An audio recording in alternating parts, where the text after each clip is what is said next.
What's going on down there? Whew. All right, we are live. Tornado Attack Podcast. I cannot hear myself at all. I don't have it help like for the power on. But we are still live. There it is. There we go. All There right, it is. sounds Yeah, beautiful. We're good. All right, so we got a lot to cover in a short amount of time. We're running a little late today. Stuff happens. Do you want to? Anyone want to start taking some news articles and talk? Well, like, Let's start right off the bat with the big one. you want to go? You want to do news first? Or you want to cover PPW first? I don't know. I have the PPW right here. PPW. Okay, so PPW was last Saturday. I wrestled there. You cheated. You guys went. You cheated. Yeah. Not the way I would have wanted to win. We'll get to that. So First card. the big stars was Summer Rae and TJP. And for some reason, he felt like that was not Summer Rae. He thought that was a different human being. And she does have red hair now. Listen, she changed her hair color, but that's not all she changed. Yeah. She had some work done. Well, she's older, you know. That's not just Her, age. her body looks good, though. She looks amazing, but that's not just Her, age. her nose is still a little tall. She worked on it, though. I would have got some off. But she was there as well as Sean Maluda. So when she was on Total Divas 10 years ago, Yeah. did not think she was that attractive. She looked more attractive tonight. Oh, really? You Yeah, think so? I thought so. I was never ruling side. Like, wow, she's an awesome body. Yeah, I was like, yeah, she was all right. And of course, she wasn't a good wrestler or nothing. Yeah. Dance with Fandango. she was Right. there to be a. Ballet. And then remember they put her with Tyler Breeze there when they brought him up, and then like they said, oh, he's too small, and they didn't want to use him anymore. She was a glorified ballet that got a push that fizzled Yeah. out within a week. Yeah, 'cause And she was good for she Total wrestled. Divas because they made her look like a jerk. Yeah, Mhm. yeah, she probably is a later head in her life. Yeah. But we can start right here. I think this is the first match, singles match. Laszlo Arpad defeated Adam Chandler the Great. Which Laszlo wrestled hurt. Yeah. He's still a little. His knees bother him a little bit, and then in that match, he said he kind of tweaked his shoulder. But we missed him at PPW because of the injury. Outbreak. Yeah. So he did make that. I didn't get to watch that match because I was in the second match. That match was okay. Was it? Well, I didn't get to see it. That Adam Chandler looks great, but I watched him wrestle before. He's very stiff. I think he's Really? very stiff in the ring. There was nothing that jumped out at me like, wow. Nothing again. I mean, him and Laszlo, like there were spots where it's like there was high spots, there was low spots, and you could tell Laszlo was kind of favoring the knee a little bit. He was kind of gingered around the Yeah, I ring. can't blame him. Yeah. Did it go a little long? A little bit. About 10 minutes. Oh, About 8 to 10. Oh, maybe a little. It felt long. Yeah. It felt a little long. Sometimes that happens, you know. So it's when it's not like cranking. It was a good starter match. Yeah. It didn't steal the show. Okay. But yeah. We'll get to that. It was a good match. Yeah. I have some thoughts, man. I'll play some inside thoughts. Anyway, then next was me. And butter. Yeah. Me wrestling butter. But if you notice on his gear, he has a knife slicing butter. And Yes. it's like melted butter. So I'm like, at least he So fun plays fact into it. is Montequilla. I'm not So sure Spanish if for they butter. follow the chat. If they do, I don't know. But some of the fans from Outbreak were there, Oh, are they? and they were super pro Andy Header. Oh, okay. And they're And like, we had to tell them, like, no, you can't do that. you have to boo him here. Oh. He's a heel. And they're like, we can't do Andy. That's And they're going Andy Header, and then no one's doing it with them. Yeah. And they're like, what's going? I'm like, he's a heel here. Oh. And I'm like, we're gonna boo him. Yeah. And like we were harassing you. And you know what the great part was? I don't know if you heard us enough, or we were turning to Ryan Race something fierce all night. Yeah. We're like, yo, we can't see. Move out of the way, big guy. Like, I want to tell him to like, get a nice shirt. When he was up there doing the choke, the Montequilla on the bottom rope, like, you need to lay off the butter. yeah. We're like, the butter's gonna kill 2 people here tonight. And I said it in Spanish, I looked at it, it was like, Dem quiero la mantequilla, means love the butter. And I'm like, Yeah. okay. I yelled that. I'm like, don't drink Vilo. Yeah. The little Spanish I do know. Not Yeah. Very funny. Very funny as a Oh. heel once again. Your We heel actually- is amazing. We actually got a message from Paul Bowe, like thanking us for keeping the crowd in the matches all night. That's cool. Yeah. It was awesome. I did my combination where I jump on the back, jump on the leg drop, and everything else. Yeah. Yeah, we saw that. And we're like, that's different. We've Yeah. never seen that before. Yeah. I was actually happy you got the showcase a little bit. Yeah. It was good. And I did that. I call it gas trigger. It's the side suplex in the rock bottom place. Yeah. Kind of like side effect. Yep. Yeah. Oh, yeah, that's right. I yelled Matt Hardy does it better. Yeah. He does different. Yeah. Yeah. I mean, I thought it was pretty good. Yeah. Yeah, you 100%. guys are good. Good match. It was up there. Yeah, It was up there. With the low blow and the roll up. First win Cheater. from Spider Gwen. Yeah, how about that? Yeah. How many matches has First Spider Gwen singles been win in? up there. 4, I think. Yeah. It's like this 4th. Yeah, I think it's 4. Yeah. And he got his first win in it. Yeah. How about Took you that? long enough. Yeah, I know. That's your first win of a PPW since before the Impact taping, too. You want to he hasn't won a singles match at PPW. Yeah, well, that was the. It's been a while. You won a tag match where Yeah, I won like by a 2 low or 3, blow yeah, too. Yeah. Because a girl low blowed the guy. Yeah. Yeah, it's the first win you've had since like back before January. And she's back with him again. Yeah, In story? The storyline was they were in cahoots the whole time, but that's too much for a guy. But That's then not he really but then he told her she had to get out of there. Oh, really? Yeah, he Oh, I like don't- get out of here. He kicked her out. I Yeah. don't know. That was the story I heard was we're gonna play him and we're gonna pretend like you're with him, but then you're actually still with me and Oh, okay. blah blah blah. Yeah. So that I don't know what's going on. So the next match, I don't think it went in this order, but maybe did the lumberjack match for the Nolan Championship. Yep. Good match. Very good match. Fox Vineyard defeated Charles Mason to retain The suplex to the outside Yeah. was through the lumberjack. yeah, which full is spot. they're teasing it. And then he like slapped the shit out of the one lumberjack and said, "Jump!" Okay. Yeah. He did I'll say- did the tope. Not to one up, but we had a lumberjack match at GSW one time, me and Bo Nakota. I don't know if you've ever seen that. You've seen it, right? And we did a superplex off the top to the outside. Of the lumberjack Oh, match. wow. Yeah, I got superplex. I was like, they came with the idea. We want to do it. I'm like, not really, but I'm like, because I can't. I'm just like, You're at their nothing I can do. mercy. Yeah, please catch me. But It wasn't bad though. I landed like, oh, Did that catch you? yeah. yeah, It was- Fox the match Vineyard had coming back to superplex. PPW off a high point after working with Impact for 2 weeks while they're down in Philly. Yeah, that's cool. I mean, Yeah. he did job match, but still, He got paid. he's You know, he's he's talented. a big guy. He's big. He's super athletic. He's Colorful. a great look. Yeah. He's good in the ring. He has that heel baby face thing. Ever since he won the title, he's kind of been like a baby face, so it's a little weird. He's with like a him heel being- baby Well, face. well, Yeah, it's he like- totes the line. They kind of put him to Pump Rock All Stars, and they're good guys, right? His No, entrance, Aren't they? they're heels. Oh, yeah, geez. they're heel. And then his entrance is cool, where the poof and it explodes with Mhm. all the confetti. I really like his I never seen him. Yeah, but speaking of those shows that of Impact in Philadelphia, another friend of ours is actually working that show, David Adams. Well, oh Yeah, yeah, he was I the seen ring that. announcer. Yeah, I seen Yeah. that. That's awesome. I went up to him after and said, "Hey man, good work in Impact the past couple of weeks." Yeah. He goes, thank you. Oh wow, cool. That's awesome. Yeah, I like him a lot. Yeah, he was like a nice guy. I talked to him a little bit last show. Last show was that. Okay, next was the women's championship match. Mercedes Martinez versus Ali Rex, I and she love beat me- Ali Rex to retain her title. Mercedes is great. And she beat her with the Pittsburgh Plunge. Shane Doe. She's doing. I have it on video. Yeah. Yep. Looks pretty good. Mercedes Martinez, Woman Crush Wednesday. Yep. That's a woman crush. They both competitors. Ali, right? Yeah, Ali, a very good match. I never seen her ring like her merch before. She has cool merch. Mm-hmm. Ali or It kind of looks like the Alexa Bliss cartoon. okay. She's actually in the running right now to be on the cover of Inked magazine. There's a fan vote you have to go check out. Oh, okay. I know she has like a time piece with like Yeah. clocks and stuff. Yeah, she did really well. It was a good match. We And had then- the 4-way match one. Oh no, it was a 6-man. yeah, 4-on-4. Sorry, series match. and then after the match, I don't know what happened after the match. Christina- I know what happened. Christina Marie. no, No. No, that wasn't this match. Was it? Oh yes, it was. Yeah, Ellsworth comes out. It's like yeah, and says something of saying how he's gonna show him how a real man Yeah. does it. And then- I'm paraphrasing, or at least I think that's. and then he exactly took a what said. stunner or an RKO. I wonder who came up with that. No. did you? Yeah, He said, "Give him a they're stunner." down there and the thing, and he's like, you know what? He's like, they should just hit me with WWE moves or something, you know? Because that's what I'm like. So like one catches your foot and throws you, everyone gives you a stunner, and then everyone gives you RKO. He's like, okay, and that's what he did. I was like, I did that exactly. Did Yeah. you hear I us don't out care. there? We were Thank you. chanting, "We want Mella." Yeah, I didn't chant that. yeah, why not? Yeah, a lot of people are like Ellsworth. That's easy. When he said I don't like women because women aren't that good, I may have yelled only when they're 13. Yeah, He looked at me like you. yeah, yeah. I don't care. I'm sure he gets that You're every getting that look a lot this year. I don't care.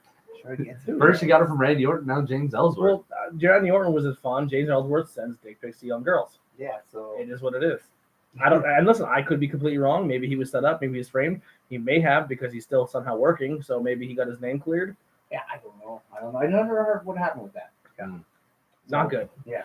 Not good. Yeah, not even the one referee was like, that's not something. No. Yeah. No. So up next was a really good singles match, except it lacked a little charisma. I'll get into it then. This is Facade versus JXT. Best match of the night. And, I gave Batch yeah. match tonight as well. Yeah, I mean mechanically, I was saying yesterday, very all the moves are awesome. I mean, The especially with Facade, 450, 450 splash to the outside. yeah. He turned it into a cross Yeah. body, actually, because JXT kind of jumped and turned sideways and caught him. Okay, yeah. And there's no padding up there on the floor. No, So they Very came little. crashing to Yeah. the floor. Yeah. And here's the only thing my problem with the match: who was face and who was heel. No, okay, maybe they're both face. You But didn't need it though. But here's the Yeah, thing. it wasn't Here's necessary. the other thing. There was no soul to them. Like there's two guys doing moves. It was awesome, but it wasn't like To me, it reminded me of like it was There very was quiet. no story behind the fight. No, but Yeah. there doesn't have to be a story all the time. Like you have a cool match, but there weren't like it was like no charisma. yeah. It was two guys If I had to describe doing it, awesome moves and not talking. it Like, reminded me of AJ versus Ricochet on Monday night. Monday okay, Night. right, okay. where neither one of the guys are gonna talk or really get into it or Yeah. like trash talk or do like I got you. Yeah. Like, you know what I mean? But, But they kind of just let their wrestling showcase. Yeah, so I think it would have been a little bit more better if they would have like talked a little bit. Now, Yeah. you're gonna be like, you stupid I don't even think asshole. that. I don't even think it was necessary because it was two guys who are very phonetically This sound in is- the ring. yeah. And they just went at It was more or less like they were more into doing their moves and getting the crowd into it. Yeah. Which honestly I think really worked. Anyway, I mean anything coming out to Vanilla Ice Ninja Rap from the new Yeah. Turtle movie. We were all about that. We were up So- dancing with them. His female escort. Yeah, Awesome. yeah. She's And Summer Rae came out with that JXP. when Summer Rae came out, it didn't matter to me because I felt like the other girl across. I don't the- think Paul Bowe Dan- knew she Dan- was coming out either because he announced her separately at the end. Danny Yeah. Moe was her name. Yeah, she. I would rather look at her as a valet than Well, yeah, Summer yeah. Rae. And then Summer Rae wore them big baggy pants. I'm like, if She you're- looked like she was. and she was hiking them up the whole time. Yeah. Yeah. And it's like if you're a hot chick and your whole thing is you're a hot chick, then wear some like a short skirt or shorts or something. I'll tell you what, though. Show it off a little. If there's any indie people out there who are like, man, how do I get my merch to sell?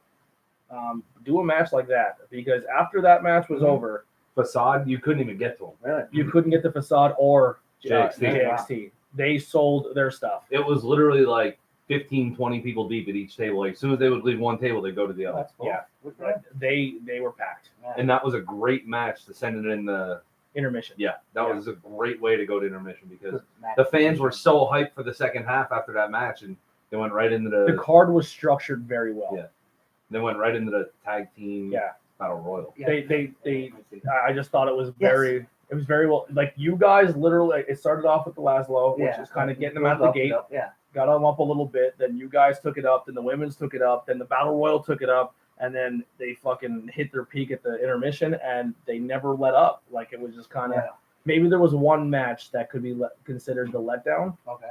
and that would have been the Christina The other Marie girl and match, Chris, yeah. the other girl match because it was a one-sided, squash. yeah. And we were sitting right behind Adina's parents, and they're pretty cool. They are cool. Yeah. So it just sent the slaughter one. And The the thing tag that battle, baffles it me doesn't about Tag team battle royal There was was cool. every tag team. Yeah. the thing I Big don't shout out understand to about the main Main event. event was in it. Main event, awesome. Love those guys. that, minus Fred Black Brad- and J Line. Fred Brad and Trajan were in it. The Celestial. Now was that the his guys name who is? I found the Leroy guy. Okay. So The Leroy, Prime, what was the name? The play big game players. big game players.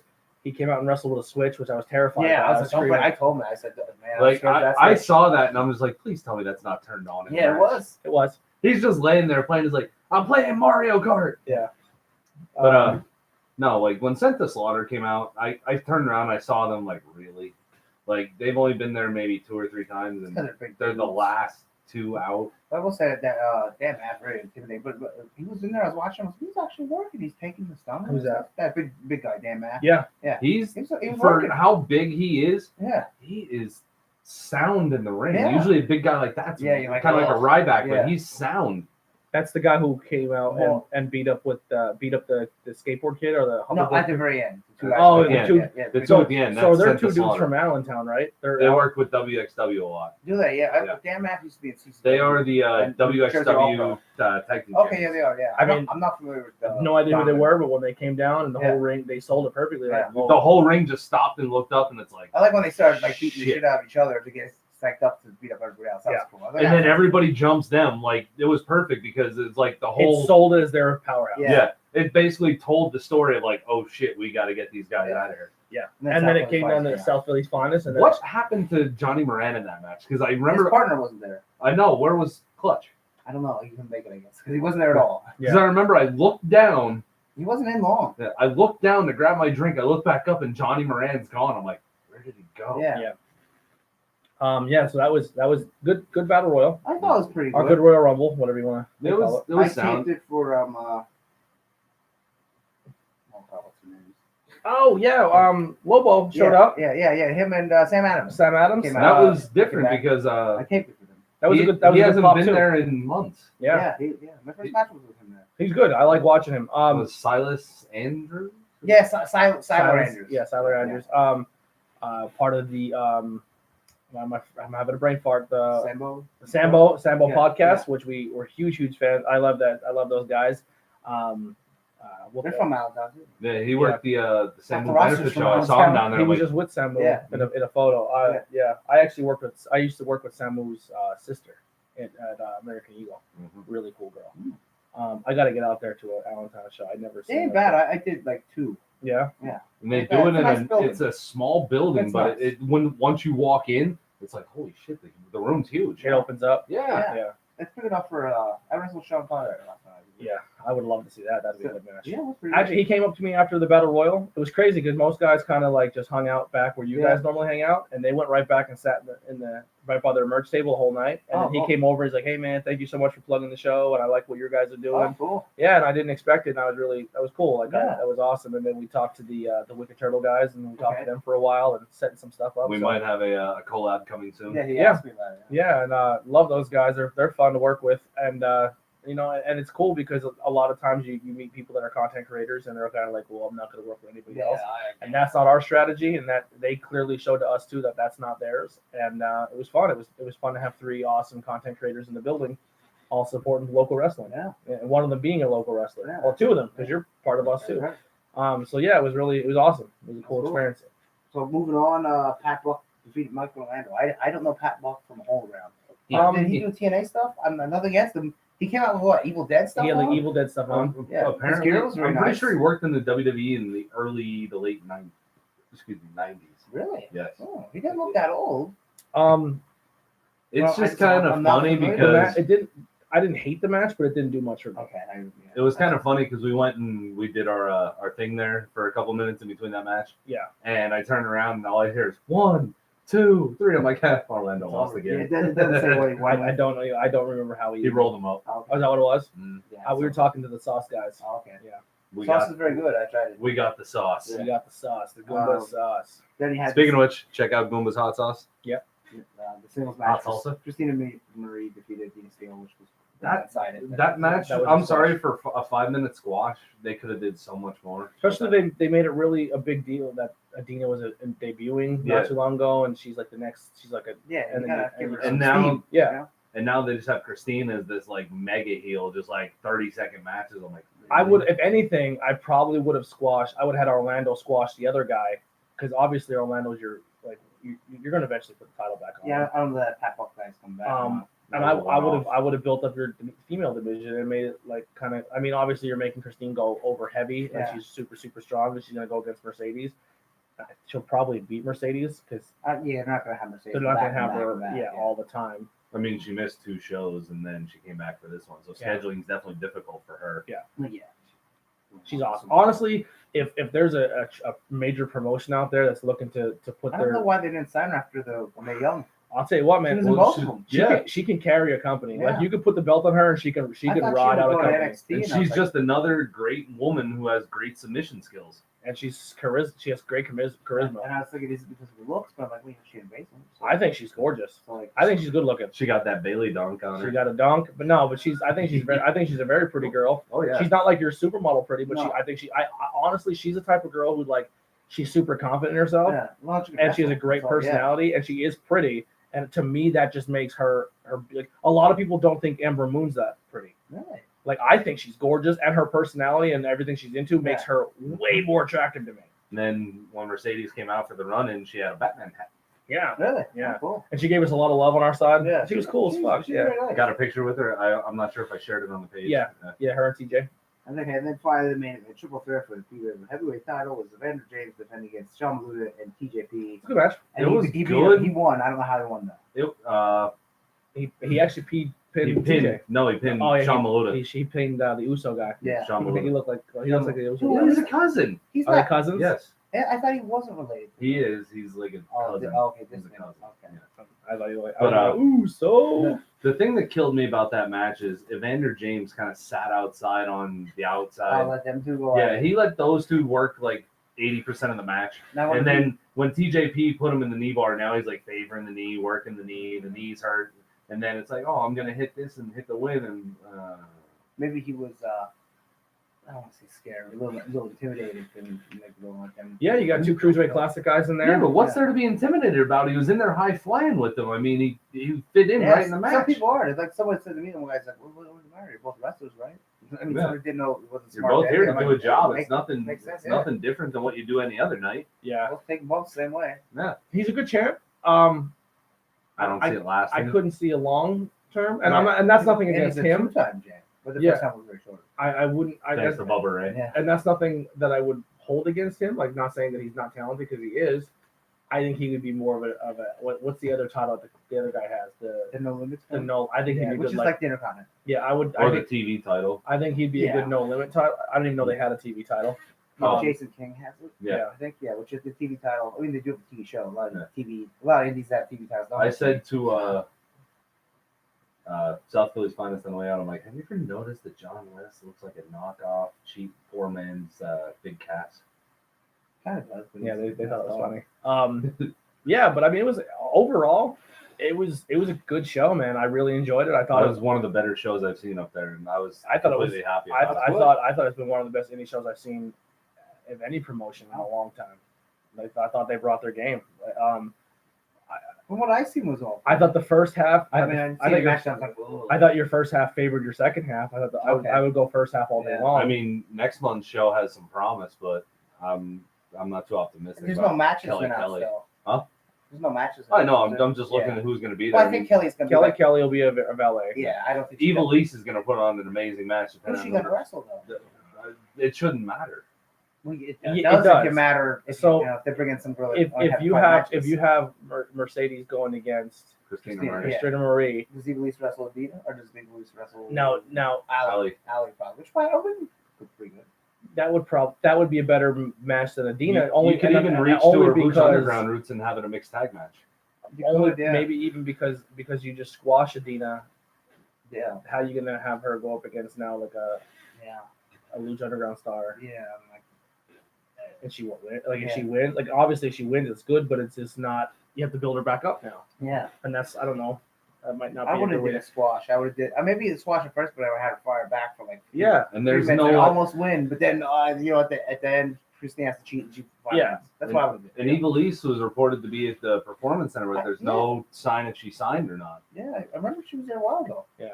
She was there once. She went to Lucha Underground, and now she's back. She was from Tough Enough. and then PPW announced Enzo Cass and Rhino Yeah, for that's September, September. which I'm pumped for, Yeah. and they said that there's still some other. Yeah, 'cause that's the 6th anniversary. Yeah. 6th year, I think. Yeah. Yeah. And then August is the show in Scranton. Yeah. At the. I told Adina's, I guess Adina Steele's from the Scranton area. Yeah. And I told her if she doesn't come out to the office Scranton rap, it's a. Well, I said about the September show, and I'm like, I guess somebody wants to sit ringside. Yeah. Oh hell yeah, I'm going in. Not like second rows ain't bad. No, anywhere on the floor. I'm, Well, I guarantee you, as soon as Enzo comes out, he's gonna be on his feet doing the Enzo dance right there. Oh, Enzo Amore. I wonder how they draw, Enzo you know? Amore. I think they will draw. Dude, every time the dude gets on the internet, it's one of the most watched wrestling videos of the month. Yeah, we'll have to Except for see. the bad things that he does. Yeah. Even the bad things. I seen Moxley beat him up. Yeah. Yeah. Both of them. That's bad. That's Yeah. still publicity. Yeah. Mm-hmm. Enzo and Cass But were against I Moxley. wonder how they draw in PPW. Because sometimes they bring people in. I'll tell you what. And they don't draw I too shared well. it. Yeah. I shared it, and a lot of people who have never been to PPW Yeah, they might. are excited for those. Well, that's cool, yeah. Well, the last time I saw Rhino was at NEWF, and he almost ripped Tom Floyd out of his shoes with a gore. I seen him together. Oh yeah, at he LCW, laid into him. And then somewhere else I seen him. He's a cool dude too. You never think a guy Rhino. like Oh, Rhino's a sweetheart. you would never think Rhino would be that type of guy who wants to run for mayor of Detroit. Yeah, It's crazy because He cares about his community. a lot of the ECW guys are genuinely like good dudes. Yeah. Like it. I mean, Tommy Dreamer. We'll get in the news now, but Tommy Dreamer put out there that he He wanted to kill Paul he was Heyman. going to commit a murder suicide at WrestleMania. That's deep. I just seen that. I got to click on it. Yeah, he said- It was a deep story. His It was depression deep. was it so was bad, dark. and he He was never. pissed off at Paulie because Paulie basically ripped him off because he turned down a WCW contract worth almost 7 figures and to stay with ECW. Paulie. No, Dreamer had a 7-figure offer from WCW. I don't really believe that. 6-figure, maybe 7. Dreamer was a big dude back then. I mean, I don't even think Sandman got a 7-figure deal when he went to but WCW. Dreamer actually had potential as a wrestler. Yeah. Dreamer at one point, Dreamer was the Stone Cold, the Rock of ECW. I mean, nothing against Tommy Dreamer. I mean, they were throwing a lot of money around. Yeah, but I mean, I'm just going by his words. Maybe, he said he had a 7-figure deal from WCW. Sabu was in WCW. Yeah, he got it. And Paul Lee basically talked him out of not leaving. And Call basically, Eric Bischoff. Here's the thing, though. All right, so like I'm sure. Yeah, you're looking at ECW, and you got obviously Sabu was a big name. You got Rob Van Dam. Yeah. You got Tommy Dreamer, and you got, let's say, Taz. Sandman, Yeah. or even Taz. Yeah. Then you look at all those guys, and you're like, okay, who would I give a contract to go up? I would pick RVD. I wouldn't have. I would have went Tommy Dreamer only because I think Tommy Dreamer is the better businessman out of those. And if I'm gonna give them a best deal, I think he would have honored his contract. Yeah. I think you give 7 figures to RVD at that point in time. Yeah, I wouldn't give any ECW guy 7 figures. Any of those guys besides Tommy ECW. Dreamer, if you give them that kind of money, they are going to what did die. Mike Awesome get when he joined WCW? They give him big money. Yeah, because he was the champ. But once again, Mike But Awesome. then they ruined him. Mike Awesome's not a dirtball. Like I'm not He saying was a dirtball. Not when it came. Like, Sabu was a fucking junkie. Yeah. Like RVD had his drug issues. Mike Awesome up and left WCW or ECW for WCW amid like right in the middle of his contract and took the ECW title with him and said, I understand, but as a worker and as someone who, as a person, that's a guy you go, oh, I can give some money to. But if you turn around and you're like, hey, Sabu, come to WCW, we'll give you 6 figures. He'll be in your company 3 months and he'll probably die of drug overdose because that you can't he wasn't give there long. You can't give that kind of guy that kind of money. He's on the very first Nitro. Yeah, Sabu. It lasted about maybe 5 months. Imagine giving New Jack 6 figures. Oh God, I would never. No, he'd be dead. He'd kill somebody else first. Yeah, he could get in trouble. Probably. Didn't he stab somebody in the ring? Yeah. Legitimately stabbed him like 3 or 4 times. That guy's forehead up with a X-Acto knife. Yeah. Almost died. He crushed that kid's skull with the steel chair. Yeah. Yeah. Just New Jack should not be allowed in any promotion ever again. Yeah. New Jack's just. And he brags about it too. Yeah. I'm like, what kind of human being does that? Like, you're supposed to be a professional wrestler. You're supposed to respect everybody else in the locker room, and now you just. Me. West. That's what's coming. No. Yeah, man. So, Tommy Dreamer, that's our first news there. I'll get through the ones on the page, and we'll get to yours in a minute. Kenny Omega pretty heated about. We'll get to that one. That's gonna be a group one there. Drake Maverick, obviously, seen it happen before Raw and SmackDown. R-Truth cashed in at his wedding and won. Yeah. I posted a really funny video of these 2 kids walking with their mom hand in hand, and they double arm dragged their mom from the sidewalk to the street. It was genius. Like the kid jumps and just judo throws his mom. They both jump at the same time and duck down and chuck their mom across the street. Superstar of the week went to Ricochet right after his controversial. But I think the best thing to do would be don't acknowledge it. And don't make him Superstar week. Just don't do anything. Yeah. Yet they're gonna slap the title on him. Now it's okay. They put a title on him and then he lost AJ, which is weird. Yeah. Dana Brooke said on Twitter she's good. She had a pretty because we did miss. Where did she get busted open at? At a house show, right in her hairline, I believe. Oh, wow. She was in the corner, but she didn't get set up yet. And Dana Brooke hit her with a knee, and she went into the post. Dana Brooke got hit with the knee. Dana Brooke got hit in the knee by Sarah Logan. Okay. And then people online were pissed at Sarah Logan, saying that she's a piece of shit. She never checked on her. She didn't show she cared. Yeah. But Sarah Logan stayed in character. Yeah. I'm sure as soon as they went in the back, she was like, "I am so fucking sorry." I would have checked on her either. I would have told the rest. Because even I talked to TJP about it, and TJP said Sarah Logan is such a sweetheart. He not said that type of girl. She's the best. She's one of the best girls backstage. I doubt she was in there stiffing people. Yeah, I doubt it too. Like shooting on poor Dana. I feel Dana's trying, but she's just. Yeah. See, I kind of agree with what they say about Dana Brooke, though. Like, she stays after the show. She helps clean up. She's a workhorse. She really wants to put in the work to try and be a good wrestler. They should have left her in NXT. I would move her back down. Yeah. There's no. I mean, they moved Breeze and Fandango down. Why not? I would actually move. I would move her down, and I would move. They moved Apollo Crews down too. I would probably even move. That's probably the best move. Yeah, they should have never. I would move down Liv Morgan. Okay, because she needs some work. I would move Liv Morgan down because they already broke up the Riot Squad. Yeah. I would move her down and let her get some Ruby's chops. out with surgery, right? Yeah. Well, no, they split them up. Yeah, you remember they sent. Well, I know the wild card makes it. But yeah, Ruby went to SmackDown and they went to Raw, or vice versa. Yeah, I would move her. Local news, real quick. We did talk about this yesterday, but if you are looking for a dog, cat, any type of animal, Hillside SPCA in Pottsville Overloaded. are completely overloaded with dogs.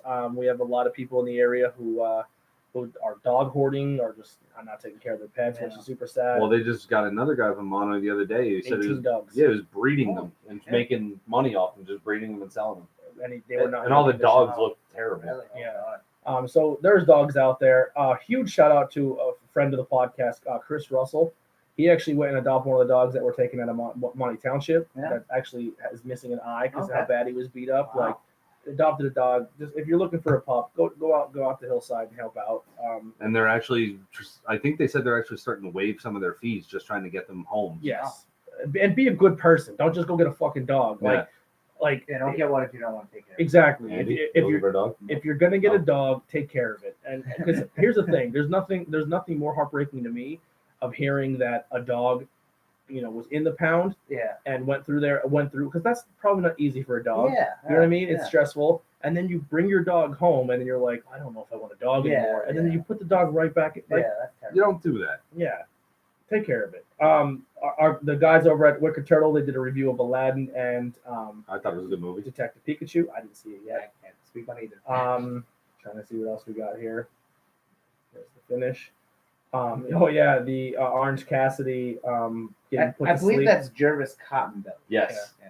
Putting him to sleep. He by rocking wears the mask of Mr. Peanut. Yeah. It's hilarious. May or may not Teddy be Hart. another rest. Teddy Hart did a Canadian destroyer off the top of like- the I shared that. that That was was crazy. that was incredible. Did you see Joey Janela doing the superhuman spot? You know No. that guy that Oh, so like, some guy's laying on a table. I don't know who it is. Joey juggles up and goes, "This was for Juggalo, Juggalettes." No guy's like, "Fuck this shit." He does the elbow drop and he wins that way. really? Yeah, I was like, That should be a cool. finisher. Um, Check out, obviously, if you guys want to support local music, check out Skookstock. Tickets are on sale. Get them while you can. right now. Orange Cassidy did that spot. I said would be hilarious with our truth. How you're gonna while he's in bed and he's asleep, you're gonna be like, "What?" Oh yeah. Two, and then he turns over on his side. Then So- he sneezes and we wake So up. we do have an announcement, guys. It is time to make pro wrestling great again, and the other night began the campaign. The winner and the greatest manager of indie wrestling of all time, Annie Wynn Weinberg, has a mission. Who's on board? Share and let's all win. Okay. So he's busting out his American Maybe he's running flag, for office. and he's just trying to make indie wrestling better again. He what's the PWE? Is that the name of the fed that he done by Harrisburg Way? Matches down there. I believe Listen, that guy doesn't Pro even- Wrestling Empire. That guy doesn't even need to be in the building, Yeah. and he still gets a chance. Yeah, hey, He's amazing. it is good match. He doesn't even have to be involved in the company, and people are chanting for Weinberg. He was at LCW near the end there. He's a on man. fucking genius. And then another good shout out to the Hillside thing. OIP from Pottsville. At work, that's one of the biggest places we all order Really? from. We love our OIP in Pottsville. Eddie Collins works there. A few of our other Meatball. friends. Meatball works there. When Danger's home, he helps out there. So OIP Pottsville, we love it. But they actually donated over $500 worth of pet food and supplies to the Hillside Oh, SBA that's not cool. to definitely help out with their overcrowding and stuff like that. So That's awesome. the worst part right now is I don't even think they're going 2 dogs to a kennel. They might have to, Yeah. and that's not really fair to any dog to have to be squashed into a kennel with another dog. Yeah. So another thing, if you want to go help local business and support something there, huge kudos to OIP Possible for doing that. And then, The one of 3 OIPs in the area. so do you want to cover the trash talk news, or do you want to get into Let's do this first. You want to do this Let's one? do that. All right. So WWE has officially named Paul Heyman and Eric Bischoff executive directors of Raw and SmackDown. Yeah, not on I thought it was TV. just Raw. Behind the scenes. No, Raw. So gets one, Raw, one's gets getting SmackDown. Raw, one's getting SmackDown. So I guess Paul Heyman's getting Raw, Yeah. Bischoff's getting SmackDown. Here's my theory about that. I think it's more of a. I'm sorry I put you guys out of business. Will you help save my show? That's what I kind of said in the chat. Like they're looking for wines. If you're gonna try and get some of the best wrestling wines, No. there's only the only other two are Jerry Rar, who's AEW, and Jim Cornette, who's probably not gonna come. Jim Cornette would. They don't think Yeah. they're going to bring And you Jim got Cornette back and after you got those Bruce comments. Pritchard in there still helping out. Yeah, but Bruce he's there. Pritchard's Yeah, trying. they have him already. But I mean, Bruce yeah. Pritchard's trying his ass off, and everything he throws at Vince just keeps shooting. Now, down. is this just a face to put people out there to say, hey, they're there now, and then? So what does that do for Heyman then? Does that mean Heyman is no longer with Brock Lesnar? I sure hope not. Yeah. I'm over it. I'm He Well, probably will. I'm Well, sure here's the Brock's thing. You Well, no, can't. he's gotta- you yeah. can't Do really not be behind do- the scenes and in front of the camera. Sure, you can. You get Vince. I know he did it in ECW, but at the same point in time, they need you more backstage than they need you out in front. He's only going to be out there for a segment. He's Yeah, going right Vince did commentary for now. years. Here's And ran the show. But that's because nobody knew Vince was running the show at the time. Nobody knew Vince McMahon was running but WWE. he still you did don't it. have to put them on TV as the managers. No, you don't. Don't I say don't. don't do that at all. Now, are they in charge of creative control or what? Let's It just says- hope they're in charge of the show. It says that they're in charge of everything, but they still have to report to Vince. But like, Well, from my understanding, Triple H ran the pay-per-view Sunday night and Raw on Monday. Like Triple I H. heard that, but then I Triple didn't. H called I the didn't- I don't shots know on how Sunday and official Monday. that is because then I didn't see any record on the news sites. Yeah. Talk about it. I mean, maybe they're trying to keep it hushed up enough to where nobody will take Well, Vince notice. does have the XFL coming, but like this will work. I believe in them too. If Vince, says, If okay, Vince I fully won't- takes control of yeah. the XFL, let Hunter take care of WWE, let those two do what they do, and just roll the dice. Yeah. And You, you have nothing left and to just, lose and, at this and point. just leave Sean. Yeah, let's leave Sean, say- and I think the Road Dogg went to NXT. I don't think he's on. Oh, well, okay. Yeah. I think that was his thing. He's like, I'm Yeah. fucking out of Let's here. have, I'm sick of it. And I think Sean was like, come down to NXT with Steve me. Regal and then Matt Bloom. He's the main trainer. Yeah. But, So you have Bloom, Shawn Michaels, Yeah. and Road Dogg running NXT. yeah, And then you move Triple H to the head seat at Raw and WWE, and then you have these two run Raw and SmackDown. and the way that it seems, And get rid of the manager thing. I would tell Shane, get off TV. You're done. Like your run was fun. I think get away. The storyline's terrible. Get away. It went way too long. The whole Vince McMahon is the devil organization thing, and all the families are pieces of garbage. That needs to stop So old. because it's over and played out, and you're taking away time. Yeah. While we're on news and the Well, I was gonna say about this one. Folks. Yeah, like, Just yeah. remember your thought there. They want like them both to have their own show and the shows to feel different. But if Vince lets them do it, it will feel different. Because Yeah. Bischoff has his own idea, Paul he has his own idea. But they come in and Vince says no, do this and this, then there's no why even put them there. And that's what's and gonna they'll be the first ones to be like, then why are we here? yeah. Which I think like if it doesn't work out, in a month they'll be like, well, then we'll leave. Yeah. Quit. 100%. Because they don't need it. while we're on topic of the SPCA, happy birthday to this lovely dog. Yeah, yesterday was her birthday, 10 years old. Our The lady. podcast pup. Yeah, and then Now I'm kind of excited for that. If I Vince am lets it too. go. Let's just fingers crossed. Yeah.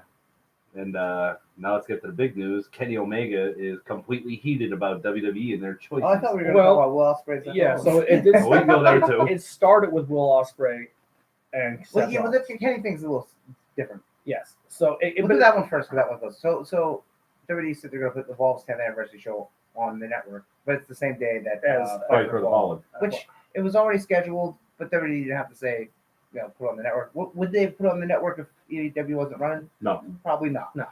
So Nobody really cared. What's the main event? Matt Riddle and Drew Gulak, which that Yeah. should be good, but like that's cool. That's on the network. I'll still watch AEW because it's on the network. I watch that whenever. Yeah. AEW being broadcast live on We Bleacher are- Report. Yeah. Now I don't know about Fight for the Fallen, but Fight for the Fallen Fighter Fest, which is this Saturday, right, or next Saturday? next Saturday. Yeah. No, Fighter Fest is Fight for the Fallen's 2 weeks away. Fighter Fest is this Saturday, the 6th, right? Wait, hold on. Yes, you're right. No, wait. No, the 6th is not okay. this So weekend. next Saturday, this is Fighter Fest, and that's free on VR Live. You can be Bleacher Report. live. But I'm wondering the way going question about that is, can you watch it after? Like, is it going to be up like I the doubt next it. day? I'm not saying no, and I have a show. I'm like, Yeah. I mean, I wonder if they're gonna get have it streamed. on Fight Now, the fight app. Yeah, and Fight TV will have You it. have to pay for it. Yeah, but they might have to pay for it the next day. Like, but I can't see it being much. Maybe we'll be What are free. you I gonna don't know. charge? Like $10 to watch it? Yeah, that's what I think. But it's like 7-8 matches. Yeah. We'll talk about that when we get to it. But that's what Kenny was mad about because it's kind of like It's a charity event. And WWE You're just giving went the money out and to- screwed them. victims of gun violence. Yeah. But I mean, when they sell tickets, it's already sold out, right? Yeah. Yep. Yeah. So I mean, they're not. They're not losing losing it. They're not The losing show's it. free. So they're not Every losing anything. AEW event up to the first TV show is sold out. Yeah. So Kenny's post was But I understand. what in a they're saying. nutshell, he said, I'm never one to get involved in this stuff, but it sucks when a company is willing to take blood money and we're not supposed to say anything. But then they'll book a show the same day as of another show who's trying to raise money for charity. Yeah. He goes, it hurts my heart and it makes me sick to my stomach. Yeah. And how could you argue with that? I don't care if you're the biggest WWE fan in the world. How can you argue with that? And They're giving the money to gun victims of gun violence. the point of the show is to raise awareness, and Yeah. I think WWE kind of overstepped a little. They should have took a back seat. Yeah. And the show is free. Or if the Evolve thing's going, say, okay, if the Evolve thing's going, it'll be on the network the next day. Yeah. Then Yeah. you can watch it whenever Record it and then play it back. Yeah, the but next there's day. not a war, and we don't care about it. Yeah. You know? There's clearly a war. Yeah, there's not a war. We didn't just hire. And if people. AEW saying that they're not trying to be, they've made a statement their last pay per view. Yeah. They're in competition. Yeah, two big people like that, Which is good. Competition Yeah. is good.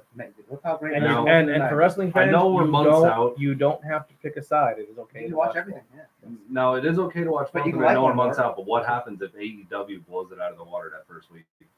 What if they just come out guns blazing Well, and they put on will- like 6 huge matches on the first night? You do realize that WCW beat Raw for almost 3 years. 3 years. Over 2 years. Yeah. Over 2 years. 93 weeks. It happens. Yeah, it could happen. Well, It- it's gonna go back and forth It should happen. every week. Hey, this It's show's better. it's that show's realistically, it's probably going to happen. better. I think the first show will probably be better than Raw and SmackDown. And here's the thing too. I think With Raw's that happening ratings, though, is Raw and SmackDown going to try and do the same thing? Just put all their big Yes. guns in a line. I'm sure they will. Yes, Yeah. 100%. What people don't realize is people think are like AEW is going to come in and it's going to blow the doors off the professional wrestling world and WWE is going to crumble. It's not, because if AEW, if this is the smart thing If to do. they don't do And anything, Eric Bischoff is the one who said this in an interview at that Starrcade thing. He said, if I'm AEW, you don't go out there on TV and even mention WWE. No. You don't mention them. You don't take shots at them. You don't do anything. You just work on your product. Because the second you take a shot, It's game on. now people are going to tune in next week on Raw because you're not even competing for time slots now.